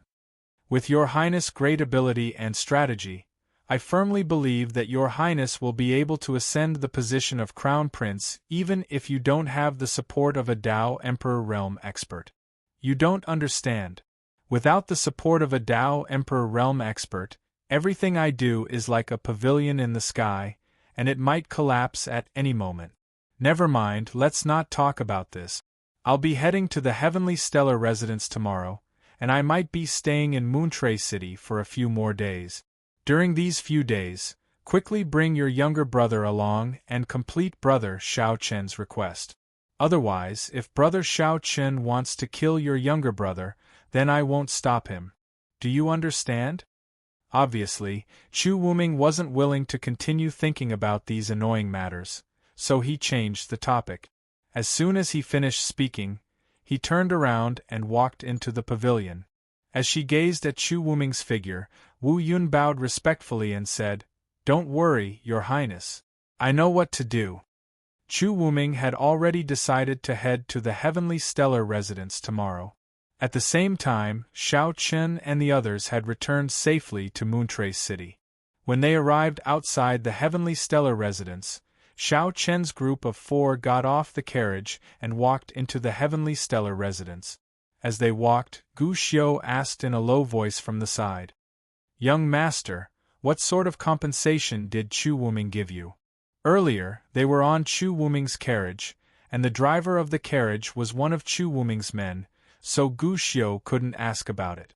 At this moment, there were no outsiders, so Gu Xiu naturally couldn't help but ask curiously. Hearing Gu Xiu's words, Xiao Chen faintly smiled and said, "You don't say, this Chu Wuming is indeed not bad. He did give me some good stuff, and its value is completely comparable to 30 illusionary moon fruits." In the previous conversation, Chu Wuming gave Xiao Chen a storage ring. Within the storage ring, there were many medicinal pills and talismans. Moreover, many of these talismans and medicinal pills were things that had never been seen before in the Heavenly Stellar Continent. Furthermore, their ranks weren't low either, all of them reaching the heaven rank. Among them, the talismans were practically all used to save one's life. There were defensive talismans, speed talismans, and medicinal pills that were beneficial to cultivation. It could be said that the value of this storage ring was absolutely not low. From this, it was enough to see that Chu Wuming intended to recruit Xiao Chen. Only after hearing Xiao Chen's reply did Gu Xiu smile in satisfaction. Just like this trip to the illusionary moon gathering could be considered as not a wasted trip. Along the way to the front yard of the heavenly stellar residence, Xiao Chen said to Gu Xiu and the other two, "I'm going to see Uncle Tian. There's something that I need to discuss. The three of you should also rest." There were still things that he needed to discuss with the Burning Sky ruler. Hearing these words, Gu Xiu and the other two consciously nodded their heads and replied. Immediately after, Xiao Chen came to the main yard by himself. He gently knocked on the door of the Burning Sky ruler's room. Very quickly, the Burning Sky ruler's voice sounded from within the room. "Chen right? Come in." Hearing these words, Xiao Chen pushed the door and entered. He sat down in the room and first gave a simple explanation of the illusionary moon gathering to the Burning Sky ruler. After which, he handed the 2 storage rings over to the Burning Sky ruler. After receiving the 2 storage rings from Xiao Chen, the Burning Sky ruler said with a smile, "You're saying that the 3rd prince of the Moonless Empire wants to recruit you to help him fight for the position of Crown Prince?" "That's right," Xiao Chen said. "You can't agree to this.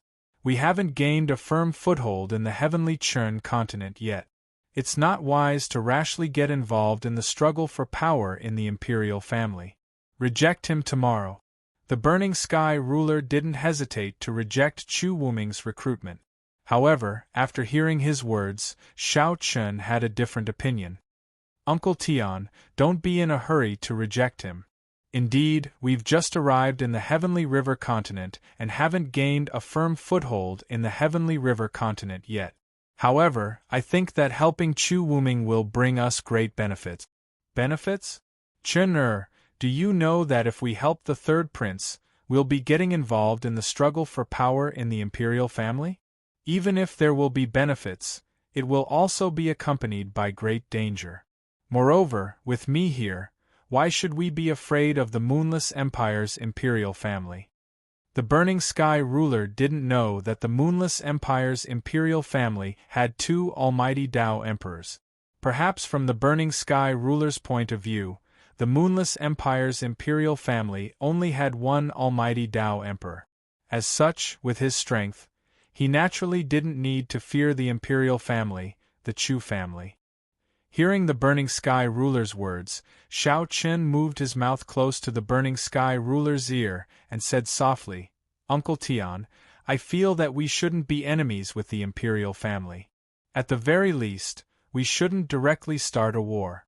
Today, from Chu Wuming, I've already found out that the Moonless Empire's imperial family has 2 almighty Tao emperors." 26th Update. Begging for collection, begging for monthly votes, begging for recommendations.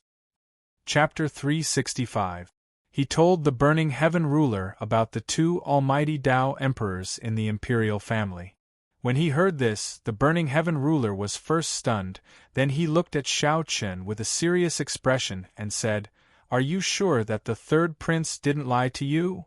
"I'm sure, because he has no reason to lie to me. Moreover, Chu Wuming's current situation is extremely dangerous.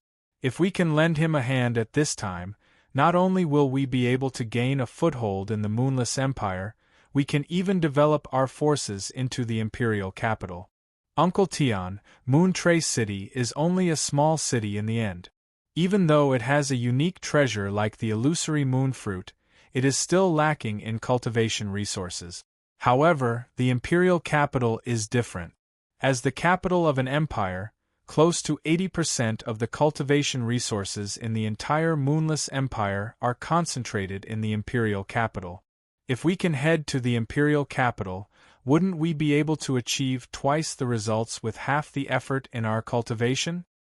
He told the Burning Heaven ruler about Chu Wuming's current situation, and at the same time, he told him about his plan. According to Xiao Chen's thoughts, Chu Wuming was already at the edge of a cliff, and there was no way out. The reason for all this was because Chu Wuming didn't have the support of a Tao Emperor Realm Almighty behind him. Thus, the Burning Heaven Ruler naturally became the life-saving straw that Chu Wuming had been looking for all this time. Just think about it, if Chu Wuming discovered the existence of the Burning Heaven Ruler, what would he do? Without a doubt, Chu Wuming would definitely spare no effort to rope in the Heavenly Stellar Residence. At the same time, he would personally introduce the Burning Heaven Ruler to the imperial family of the Moonless Empire. In this way, with Chu Wuming's introduction, it was logical that the Burning Heaven Ruler wanted to gain a foothold in the imperial family. Moreover, if Chu Wuming brought the Burning Heaven Ruler into the imperial capital, it wouldn't cause the imperial family to be too wary. After all, this was a Tao Emperor Realm Almighty that Chu Wuming found. Not only would they not offend the imperial family, but they would also allow the Burning Heaven Ruler to obtain a place in the imperial family. With this, everyone would naturally be able to openly enter the imperial capital. On one hand, they would be able to pull the third Prince Chu Wuming's banner. On the other hand, they would be able to quickly establish themselves in the Moonless Empire. Just as Shao Chun had always thought, everyone came to the Sky River continent not to take refuge, nor to fight, but to seek a way to progress. And if they wanted to progress and make breakthroughs, resources were obviously indispensable. If one wanted to obtain enough cultivation resources on the land of the Sky River continent, it was essential to integrate into the Sky River continent. If one couldn't integrate into the system of the Sky River continent, how could one compete with the native forces of the Sky River continent for cultivation resources? Because of this, when he heard that Chu Wuming wanted to recruit him, Shao Chun had this plan in his heart. That was to use Chu Wuming to quickly establish a foothold in the Moonless Empire. In this way, no matter if they wanted to continue staying in the Moonless Empire in the future or develop in other places, there would be benefits and no harm. It could be said that the Moonless Empire was a springboard for everyone to integrate into the Heavenly Chen continent, and Chu Wuming was the best opportunity right now. If Shao Chun and the others could help Chu Wuming ascend to the position of Crown Prince, then the Moonless Empire would become the safest haven for everyone in the Heavenly Chen continent. Shao Chun even thought of sending his parents to the Moonless Empire in the future, so that he could be at ease. Of course, bringing his parents to the Moonless Empire was a matter for another time, because the premise was that he had to help Chu Wuming obtain the position of Crown Prince. Otherwise, everything would be empty talk. Secondly, he had to find the whereabouts of his parents. Not only could he not become enemies with the imperial family, but he could also integrate into the entire Moonless Empire, allowing everyone to openly become a powerful force of the Moonless Empire. He could openly walk in the Moonless Empire and compete with the other native forces for cultivation resources. This was Shao Chen's ultimate goal. It could be said that this plan of Shao Chen's was beneficial to both himself and Chu Wuming. Therefore, there was no need to consider whether Chu Wuming would reject it or not, because he had no reason to reject it at all, let alone suspect anything. As for the Burning Heaven Ruler, he only needed to tell Chu Wuming that he was a Tao Emperor Realm Almighty who wandered the world, and there wouldn't be any doubts at all. Compared to becoming enemies with the imperial family that had two Tao Emperor Realm Almighty experts, this choice was undoubtedly the most perfect. After all, if they didn't borrow the name of Chu Wuming, there would probably be quite a bit of resistance if they wanted to develop from Moontray City to the imperial capital. At the same time, it would be very easy to arouse the vigilance of the imperial family.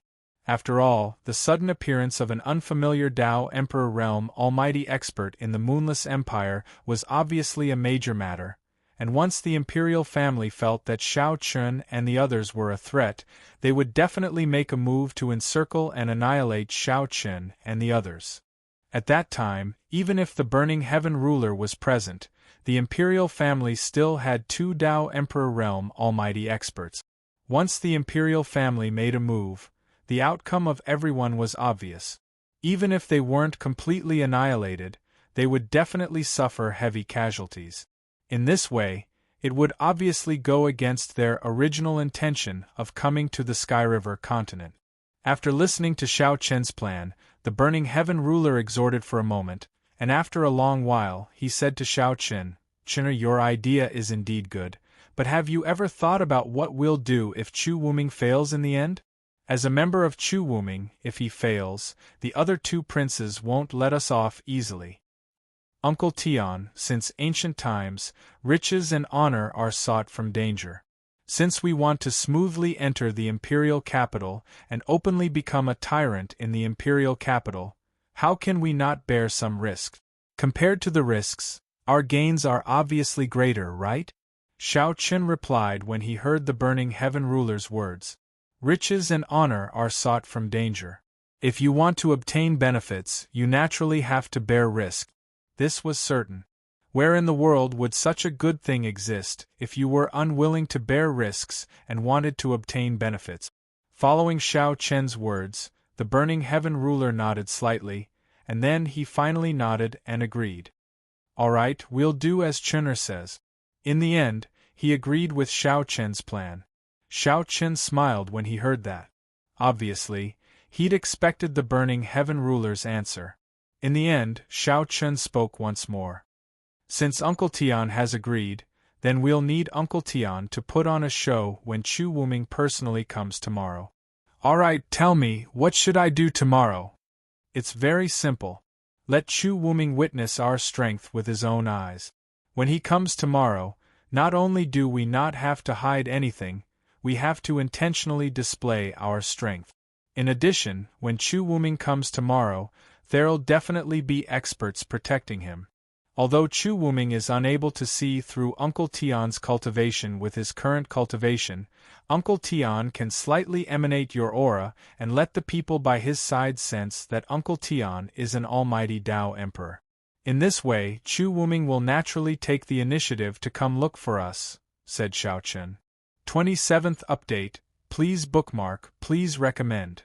Chapter 366.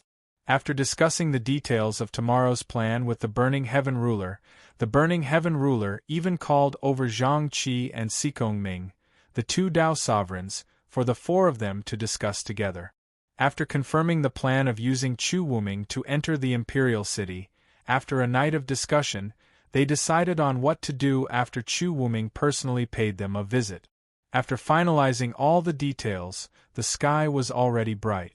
Xiao Chen and the other three did not sleep for the entire night. Of course, with their cultivation, not sleeping for a night did not affect them at all. Everyone was still very energetic. "All right, remember Chen Er's words. If Chu Wuming comes today, do as we have discussed." Looking at Xiao Chen and the other two, the Burning Heaven ruler said in a deep voice, "Yes." After a respectful response, Xiao Chen and the other two walked away.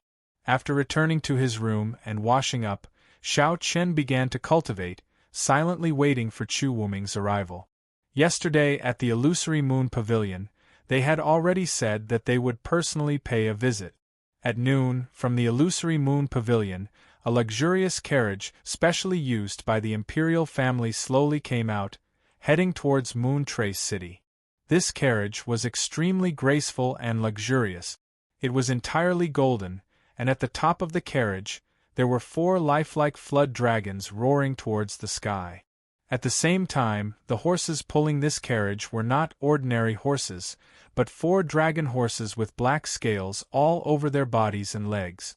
Dragon horses were demonic beasts with an interesting dragon bloodline.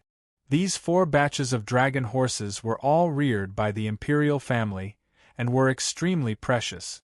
They could be considered as the symbol of the imperial family. To be able to use such a carriage, there was no need to guess the identity of the person inside. It was definitely the third prince, Chu Wuming, without a doubt. At this moment, the third prince, Chu Wuming, was sitting at the head of the carriage. For such a large carriage, it would not be crowded even if 20 or 30 people sat inside. On the 2 sides of Chu Wuming's seat were Wu Yun and a white-haired old man. This old man did not appear yesterday, but the third prince's attitude towards him was extremely peaceful. In fact, this was normal. The old man's name was Du Qingfeng, and he was the person the third prince relied on the most. He was a super expert of the Dao sovereign realm. As the third prince's personal expert, Du Qingfeng had saved the third prince's life several times. Therefore, whenever the third prince went out, he would always bring Du Qingfeng with him. After all, the battle for the position of crown prince had reached a point where there was no one else.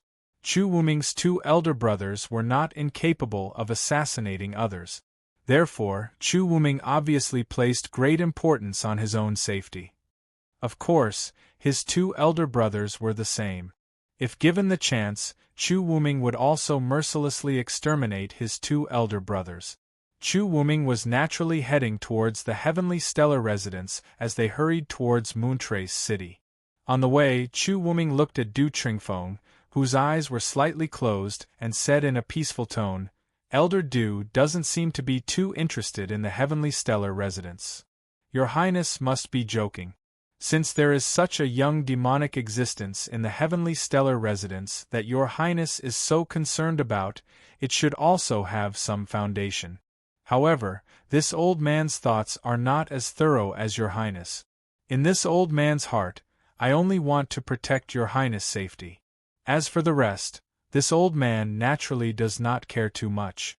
Du Qingfeng replied indifferently after hearing Chu Wuming's words.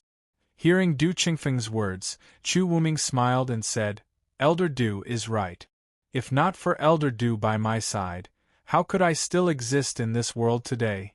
I have always relied on Elder Du. In your Highness's eyes, this old man has already pledged his allegiance to your Highness. Naturally, I would be willing to sacrifice my life for your Highness," Du Qingfeng said. The two of them chatted casually for a while. As they chatted, the carriage entered Moontrace City. They did not follow Chu Wuming to the heavenly stellar residence. Instead, Wu Yun returned to the Wu clan alone. It was obvious that she wanted to bring Wu De to visit those families that he had once persecuted. Seeing Wu Yun leave, before parting, Chu Wuming reminded her, "Remember, you must complete this matter properly. Do not hide anything. Otherwise, Wu De will definitely lose his head. This servant does not dare to hide anything. Please rest assured, your Highness." Hearing Chu Wuming's words, Wu Yun respectfully bowed and replied. After sending Wu Yun off, Chu Wuming and Du Qingfeng arrived at the heavenly stellar residence. When they alighted from the carriage outside of the heavenly stellar residence, Du Qingfeng was always by Chu Wuming's side.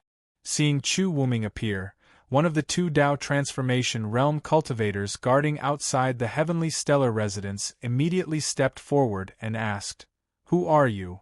Sensing the two Dao transformation realm cultivators guarding the door, Du Qingfeng, who was behind Chu Wuming, had a strange look in his eyes. He inwardly thought, "This heavenly stellar residence is really generous." They actually used two Dao transformation realm cultivators to guard the door. He was somewhat surprised by the strength displayed by this heavenly stellar residence. However, Du Qingfeng clearly did not know that these two guards were deliberately arranged. Normally, the heavenly stellar residence would naturally not use Dao transformation realm cultivators to guard the door. In response to the Dao transformation realm cultivator's question, one of the imperial guards who came with Chu Wuming immediately shouted coldly, "Impudent! How dare you be disrespectful to His Highness, the third prince, who has come to visit?" "So it's His Highness, the third prince. The young master has already instructed for your Highness to wait here for a moment. This servant will go inform the young master." After knowing Chu Wuming's identity, this person also cupped his hands and bowed. Then, he turned around and ran into the courtyard. Even though he already knew Chu Wuming's identity, this person actually directly left Chu Wuming hanging here and did not invite Chu Wuming in. Seeing this, the imperial guards who followed Chu Wuming burned with anger. Even Chu Wuming was secretly dissatisfied. It was true that he valued Xiao Chen, but it was not to the extent that he would kneel down and beg. However, Xiao Chen's hospitality today was indeed a little too much for Chu Wuming's face. Chu Wuming was secretly dissatisfied. However, to his surprise, Du Qingfeng took the initiative to speak up at this moment. Your Highness, please don't be angry. This heavenly stellar residence is very mysterious. The two guards at the door are both at the Tao transformation realm. I'm afraid this heavenly stellar residence is not simple to use people at the Tao transformation realm to guard the door. Hearing Du Qingfeng's words, Chu Wuming's face slightly changed. A strange light flashed in his eyes, but he forcefully suppressed the dissatisfaction in his heart. After waiting outside for about 100 breaths of time, Chu Wuming saw Xiao Chen hastily walking in from the courtyard. Beside him was a middle-aged man, and this middle-aged man was actually Zhang Qi. Quickly walking in front of Chu Wuming, Xiao Chen said with an apologetic face, "Your Highness, please forgive me for not coming out to greet you. Xiao Chen has committed a capital offense." While apologizing to Chu Wuming, Xiao Chen shouted coldly at the two Tao transformation realm warriors behind him. "How can the two of you neglect His Highness the Third Prince? This is a capital offense. Men, take these two ignorant people away. Cripple their cultivation and expel them from the heavenly stellar residence." First, he apologized to Chu Wuming. Then, he directly wanted to cripple the cultivation of these two Tao transformation realm warriors. Hearing Xiao Chen's words, Chu Wuming was immediately stunned. What's going on? Xiao Chen actually crippled Tao transformation realm warriors just like that? Isn't this too extravagant? 28th update. Please bookmark, please recommend. Chapter 367. From the moment Xiao Chen appeared to the moment he gave the order to cripple the cultivation of the two Tao transformation realm warriors, Xiao Chen did not give Chu Wuming the slightest chance to interrupt. Of course, all of this was planned by Xiao Chen and the others in advance. Moreover, the two Tao transformation realm warriors also knew about it in advance. At this moment, they were just putting on a show for Chu Wuming. Hearing Xiao Chen's words, Zhang Qi behind him respectfully replied, "Yes." Zhang Qi was about to make a move when Chu Wuming grabbed Xiao Chen's arm and said with a kind smile, "Brother Xiao Chen, please don't be angry. It's not their fault." Chu Wuming pleaded, but Xiao Chen said angrily, "The two of them have neglected your Highness. If we don't teach them a lesson today, how can we let it go? Brother Xiao Chen, let's forget about this matter for this prince's sake. How about it?" Chu Wuming said when he saw that Xiao Chen was still unwilling to let it go. Since Chu Wuming had spoken, Xiao Chen could only smile bitterly and say, "Since your Highness has said so, then forget it. The two of you should quickly thank your Highness." "Thank you, your Highness." Following Xiao Chen's words, the two Tao transformation realm cultivators hurriedly bowed and thanked Chu Wuming respectfully. The farce outside Tianqin residence came to an end. Then, under Xiao Chen's lead, Chu Wuming and Du Qingfeng walked into Tianqin residence. As for the accompanying imperial guards, they remained where they were. After following Xiao Chen into Wuchen residence, Xiao Chen and Chu Wuming walked side by side in the front. Du Qingfeng and Zhang Qi were one step behind them. Since Xiao Chen appeared, Du Qingfeng's attention had been fixed on Zhang Qi. As a super expert in the Tao Master realm, Du Qingfeng could naturally see Zhang Qi's cultivation. Just like himself, Zhang Qi was also a super expert in the Tao Master realm. He was a little shocked that there was a super expert in the Tao Master realm in Wuchen residence. Moreover, Zhang Qi didn't seem to be the person in charge of Wuchen residence. Otherwise, how could she follow Xiao Chen all the time? Moreover, Zhang Qi was very obedient to Xiao Chen's orders. He couldn't see through Tianqin residence. Vaguely, Du Qingfeng realized that Tianqin residence wasn't as simple as it seemed on the surface. Along the way, he chatted with Chu Wuming intermittently. Soon, they arrived at the main hall of the front yard. Just as Xiao Chen entered the main hall, the four of them saw Sky-Burning Ruler sitting on the main seat and Xikong Ming standing respectfully beside him. Like Zhang Qi, Xikong Ming was also a super expert in the Tao Master realm. In the entire Tianqian residence, there were only two super experts in the Tao Master realm, Zhang Qi and Xikong Ming. Seeing Sky-Burning Ruler, Xiao Chen pretended to be surprised and said, "Uncle Tian, why are you here?" Obviously, it was impossible for Chu Wuming to meet Sky-Burning Ruler directly. After all, Chu Wuming was a prince.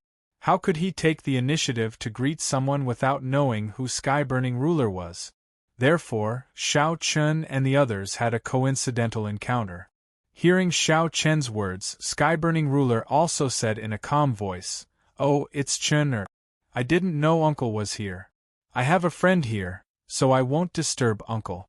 Let's go to the backyard and chat," Xiao Chen said after hearing Sky-Burning Ruler's words. Taking the initiative to leave, Chu Wuming also bowed to Sky-Burning Ruler as Xiao Chen's voice fell. Junior Chu Wuming greets Senior. "I hope Senior can forgive me for disturbing you. There's no need to be so polite. Since you're Chen Er's friend, you can come to Tianqian residence as your own home. There's no need to be so restrained. Go, I still have some things to discuss with Xikong Ming." Facing Chu Wuming's bow, Sky-Burning Ruler didn't show the slightest surprise. Instead, he replied indifferently, as if he didn't care about Chu Wuming's identity as a prince. Of course, this was also the result that Xiao Chen and the others wanted. Chu Wuming didn't notice any clues. However, just as Xiao Chen thought, Du Qingfeng, who stood behind Chu Wuming, was already shocked.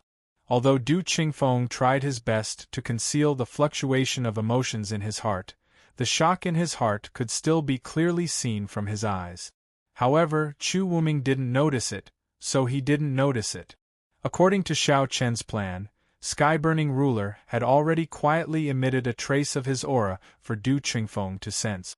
Through this aura, Du Qingfeng naturally guessed that Sky-Burning Ruler was a Tao Emperor realm expert. Coupled with the fact that Xikong Ming, who stood beside Sky-Burning Ruler, was an extraordinary expert at the Tao Sovereign Realm, Du Qingfeng's heart was in turmoil at this moment. An unknown new power actually possessed a great figure at the Tao Emperor Realm and two extraordinary experts at the Tao Exalt Realm. Moreover, this might not even be the full strength of the Heavenly Stellar Residence. For a time, Du Qingfeng felt a wave of dizziness. At the same time, he was extremely excited in his heart. A Tao Emperor Realm expert. I never expected that I would encounter a Tao Emperor Realm expert here. Moreover, this person is Xiao Chen's uncle. In this way, if I'm able to rope in the Heavenly Stellar Pavilion, then wouldn't the third prince possess the ability to go against the first prince and second prince? Du Qingfeng was 100% loyal to Chu Wuming, so he thought of this at the first possible moment. Of course, his thoughts were actually what Xiao Chen needed. Du Qingfeng didn't bat an eyelid as he left the main hall with Chu Wuming.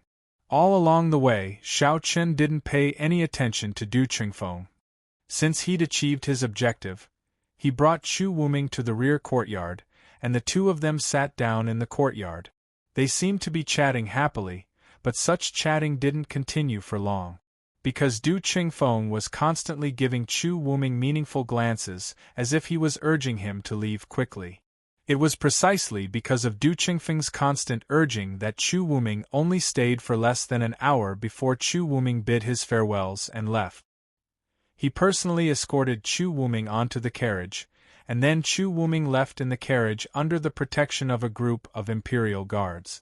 In the carriage, Chu Wuming looked at Du Qingfeng with a puzzled expression and asked, "Elder Du, why did you keep urging me to leave just now?" Chu Wuming didn't understand why Du Qingfeng kept urging him to leave. Originally, he wanted to improve his relationship with Xiao Chen. Hearing Chu Wuming's words, Du Qingfeng no longer concealed his astonishment and said, "Your Highness, to be honest, this Heavenly Stellar Residence is not simple." "Oh, what do you mean? Is it because of the two warriors in the Tao Transformation Realm guarding the door?" "No, Your Highness, you don't know that the middle-aged man beside Xiao Chen just now is a super expert in the Tao Master Realm. Zhang Qi was a super expert in the Tao Master realm. Hearing Du Qingfeng's words, Chu Wuming was stunned. He indeed didn't see through Zhang Qi's cultivation, but what surprised him more was that after a slight pause, Du Qingfeng took a deep breath and continued. Also, in the hall, the man standing beside Xiao Chen's uncle was also a super expert in the Tao Master realm. But these are not important. What really surprised me was that Xiao Chen's uncle was a Tao Emperor realm expert. Update 29. Please bookmark, please recommend. Chapter 368. Xiao Chen's uncle was an almighty at the Tao Emperor realm. When Du Qingfeng said that the heaven-scorching ruler was an almighty at the Tao Emperor realm, Chu Wuming's expression instantly changed greatly when he heard this. He looked at Du Qingfeng with an expression of disbelief as he said, "An almighty at the Tao Emperor realm? Elder Du, you can't speak carelessly like this. Are you sure?" Chu Wuming naturally trusted Du Qingfeng completely because Du Qingfeng was his savior. Moreover, Du Qingfeng had always been loyal and devoted to him, so Du Qingfeng naturally wouldn't deceive him. However, Chu Wuming still found it difficult to accept that Xiao Chen's uncle was an almighty at the Tao Emperor realm. How could this be possible? How could an almighty at the Tao Emperor realm appear in a place like Xiao Chen's Moontrace city? When faced with Chu Wuming's surprise, Du Qingfeng felt the same in his heart as well, and he forcefully suppressed the shock in his heart as he spoke to Chu Wuming. "Your Highness, I'm 100% sure that Xiao Chen's uncle is absolutely an almighty at the Tao Emperor realm. As for the shock and bewilderment in your Highness's heart, I don't think it's strange at all. Young Master Xiao Chen had revealed earlier that he and his uncle are independent cultivators that wander the world. At the beginning, I was curious as to how young Master Xiao Chen could possess such combat strength since he's an independent cultivator. Without the fostering of a sect, the combat strength of independent cultivators is generally on the weaker side when compared to cultivators at the same cultivation realm. However, now it would seem like this bewilderment can be explained. With an uncle at the Tao Emperor realm personally fostering him, it's not strange that young Master Xiao Chen's combat strength is so formidable. Needless to say, Du Qingfeng's words had unknowingly helped Xiao Chen greatly. As soon as these words were spoken, the last bit of bewilderment in Chu Wuming's heart instantly vanished into nothingness. A wisp of excitement instantly appeared in his eyes. As someone who wasn't willing to admit defeat in the battle for Crown Prince, Chu Wuming naturally understood what the appearance of the heaven-scorching ruler meant. If he was able to obtain the support of the heaven-scorching ruler, then Chu Wuming would obviously possess the ability to go against his two older brothers. Chu Wuming forcefully suppressed the excitement in his heart as he looked at Du Qingfeng and said, "Elder Du Qingfeng, what do you think I should do now?" "Young master, didn't you already make your decision?" Du Qingfeng replied with a smile when he heard Chu Wuming's words. He wanted Chu Wuming to rope in the heavenly stellar residence and venerable heaven-scorching ruler because Chu Wuming's current situation really required the protection of a Tao Emperor realm expert. He never expected that he would actually obtain such a harvest. If he was really able to rope in the heaven-scorching ruler, then not only would Chu Wuming possess the support of a Tao Emperor realm expert, more importantly, if he was able to rope in a Tao Emperor realm expert to join the Moonless Empire's imperial family, then it would absolutely be a great merit to him. In this way, Chu Wuming's hopes in the following battles would be slightly greater. When Chu Wuming thought about how his father would definitely praise him if he were to introduce the heaven-scorching ruler to him in the future, his heart burned with passion. However, he quickly forced himself to calm down and immediately realized a problem. He looked at Du Qingfeng and said with some worry, "But Brother Xiao Chen didn't specially introduce me to his uncle today. In this way, I wonder if Brother Xiao Chen will have some." Xiao Chen didn't take the initiative to introduce the heaven-scorching ruler to Chu Wuming. Chu Wuming was naturally worried about this. Would Xiao Chen not want him to have too much contact with the heaven-scorching ruler? If Xiao Chen wasn't willing, then his hopes of roping in the heaven-scorching ruler would become extremely slim. After all, Shao Chun was the heaven-scorching ruler's nephew, and the two of them were originally family. Du Qingfeng spoke with a solemn expression when he heard Chu Wuming's worry. So your highness can't be too hasty. You must know that any almighty Tao emperor is an overlord of an area. If half-saints and saints don't appear, then almighty Tao emperors are invincible existences. I've fought all over in my life, and I've seen some almighty Tao emperors in Danyang County. Every single one of them has their own temperament, so roping in a Tao emperor isn't an easy task. It was absolutely not easy to rope in a Tao emperor realm expert, and this was something that was beyond doubt. Chu Wuming's face dimmed down slightly when he heard Du Qingfeng. Right, how could a Tao emperor realm expert be so easily roped in by me? I was too excited earlier, and that was why I overlooked such an important problem. Du Qingfeng continued when he noticed the sense of loss in Chu Wuming's heart. Your Highness, there's no need for that. If it was under normal circumstances, it would indeed be extremely difficult for your Highness to rope in a Tao Emperor realm expert. However, the situation at the Heavenly Stellar Residence is different. Moreover, your Highness can't directly come into contact with Shao Chen's uncle. The crux of roping in a Tao Emperor realm expert is young Master Shao Chen. Your Highness must understand this. Chu Wuming could only rely on Shao Chen if he wanted to rope in the heaven-scorching ruler. He could only make the heaven-scorching ruler lend him a hand by having a good relationship with Shao Chen. There were some things that the heaven-scorching ruler obviously wouldn't care about if Chu Wuming said it. However, if Shao Chen mentioned it, the heaven-scorching ruler might agree. It was just like asking the heaven-scorching ruler to help Chu Wuming. If it was Shao Chen who said it, it would obviously have a much better effect than Chu Wuming. A wisp of great joy appeared on his face as he said, "Elder Du is right. I'll stay in Moontrace City for the next few days. However, there's one thing that I hope Elder Du can personally handle. Immediately return to the Imperial Capital and bring all the treasures that I've collected. I want to gift them to Brother Shao Chen to express my sincerity." In order to rope in the heaven-scorching ruler, Chu Wuming was obviously burning his bridges. This was his only hope to continue dealing with his two older brothers. When he heard Chu Wuming's words, Du Qingfeng nodded in response and didn't say anything else. If it was anyone else, Chu Wuming would definitely not agree to take out all his belongings. However, the heaven-scorching ruler was an almighty Tao emperor. He was worthy of this price. Moreover, compared to an almighty Tao emperor, Chu Wuming's treasures were indeed nothing. They immediately set off for the imperial capital. After sending off Du Qingfeng, Chu Wuming suddenly thought of Wu De. He knew that Wu De had once wanted to kill Shao Chen. At this moment Chu Wuming's face sank as he said, "This Wu clan is simply courting death." Even Brother Shao Chen was touched. "Men, surround the Wu clan. This king wants to personally make a trip to the Wu clan. I want to see exactly what kind of courage this tiny Wu clan has to make a move against Brother Shao Chen." Previously, Chu Wuming had taken a fancy to Shao Chen, but it hadn't reached the point where he couldn't give up. However, it was different now. Shao Chen's uncle was an almighty Tao emperor. This was a completely different concept. He was afraid that Wu Yun would mess things up and cause Shao Chen to be displeased. So, Chu Wuming intended to personally take a look at the Wu clan.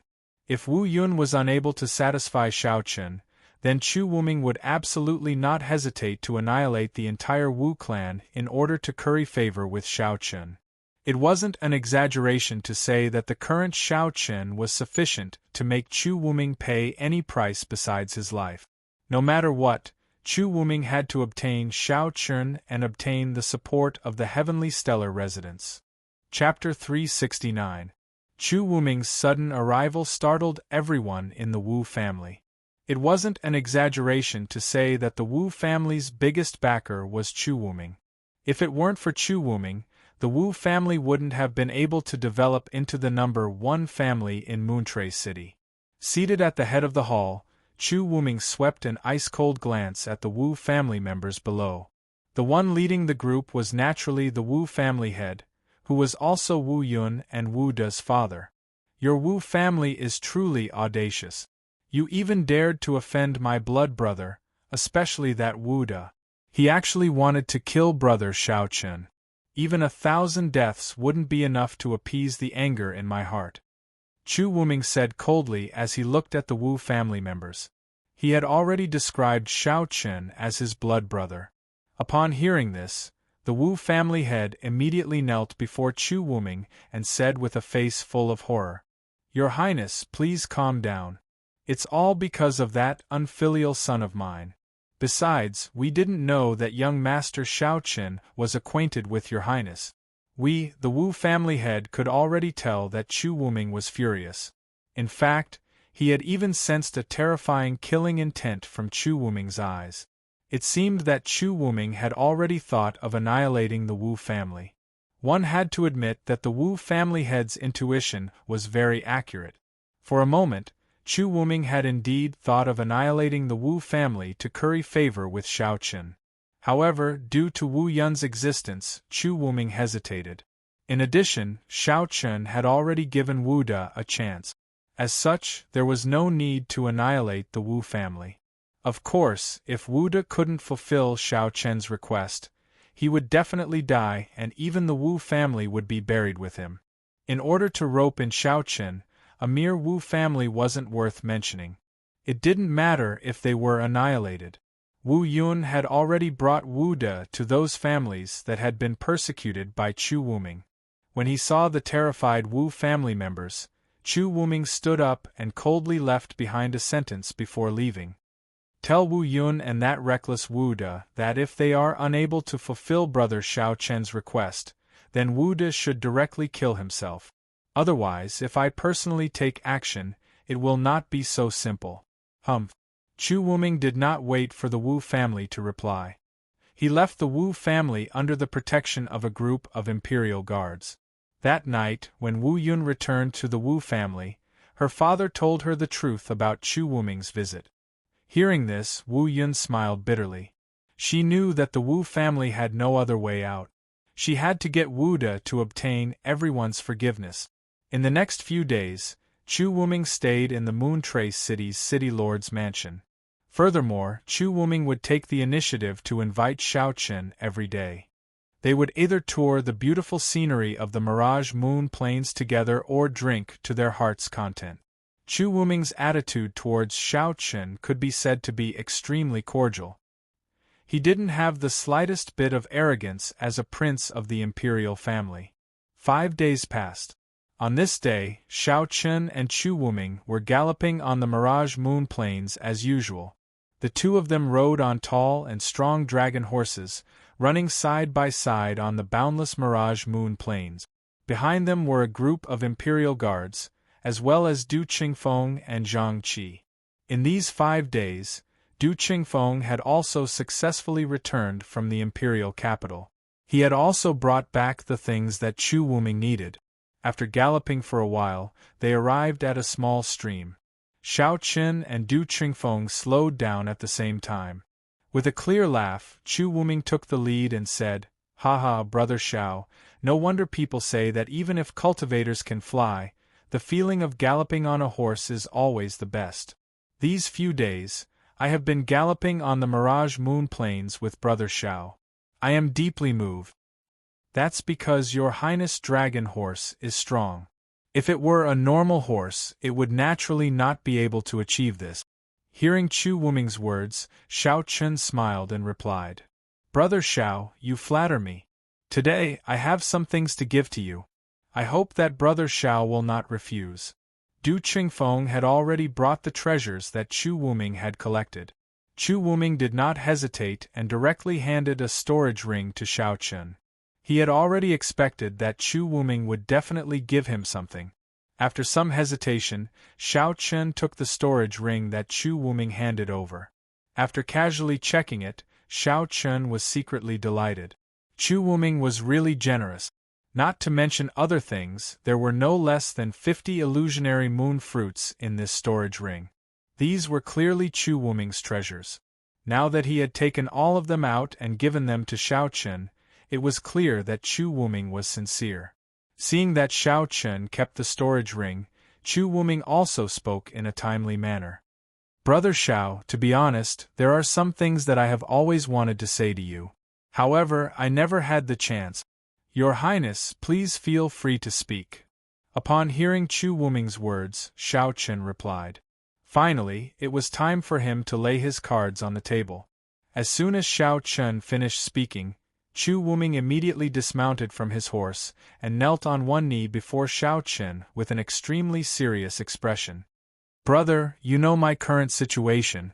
I earnestly request that Brother Xiao and the Heavenly Stellar Residence can lend me a hand. I will be eternally grateful. Chu Wuming had finally spoken his mind. Furthermore, he had specifically mentioned the Heavenly Stellar Residence. His meaning was obvious. Not only did he need Xiao Chen's help, he also needed the entire Heavenly Stellar Residence's help. Seeing that Chu Wuming actually knelt on the ground and refused to get up, Xiao Chen naturally wouldn't be careless.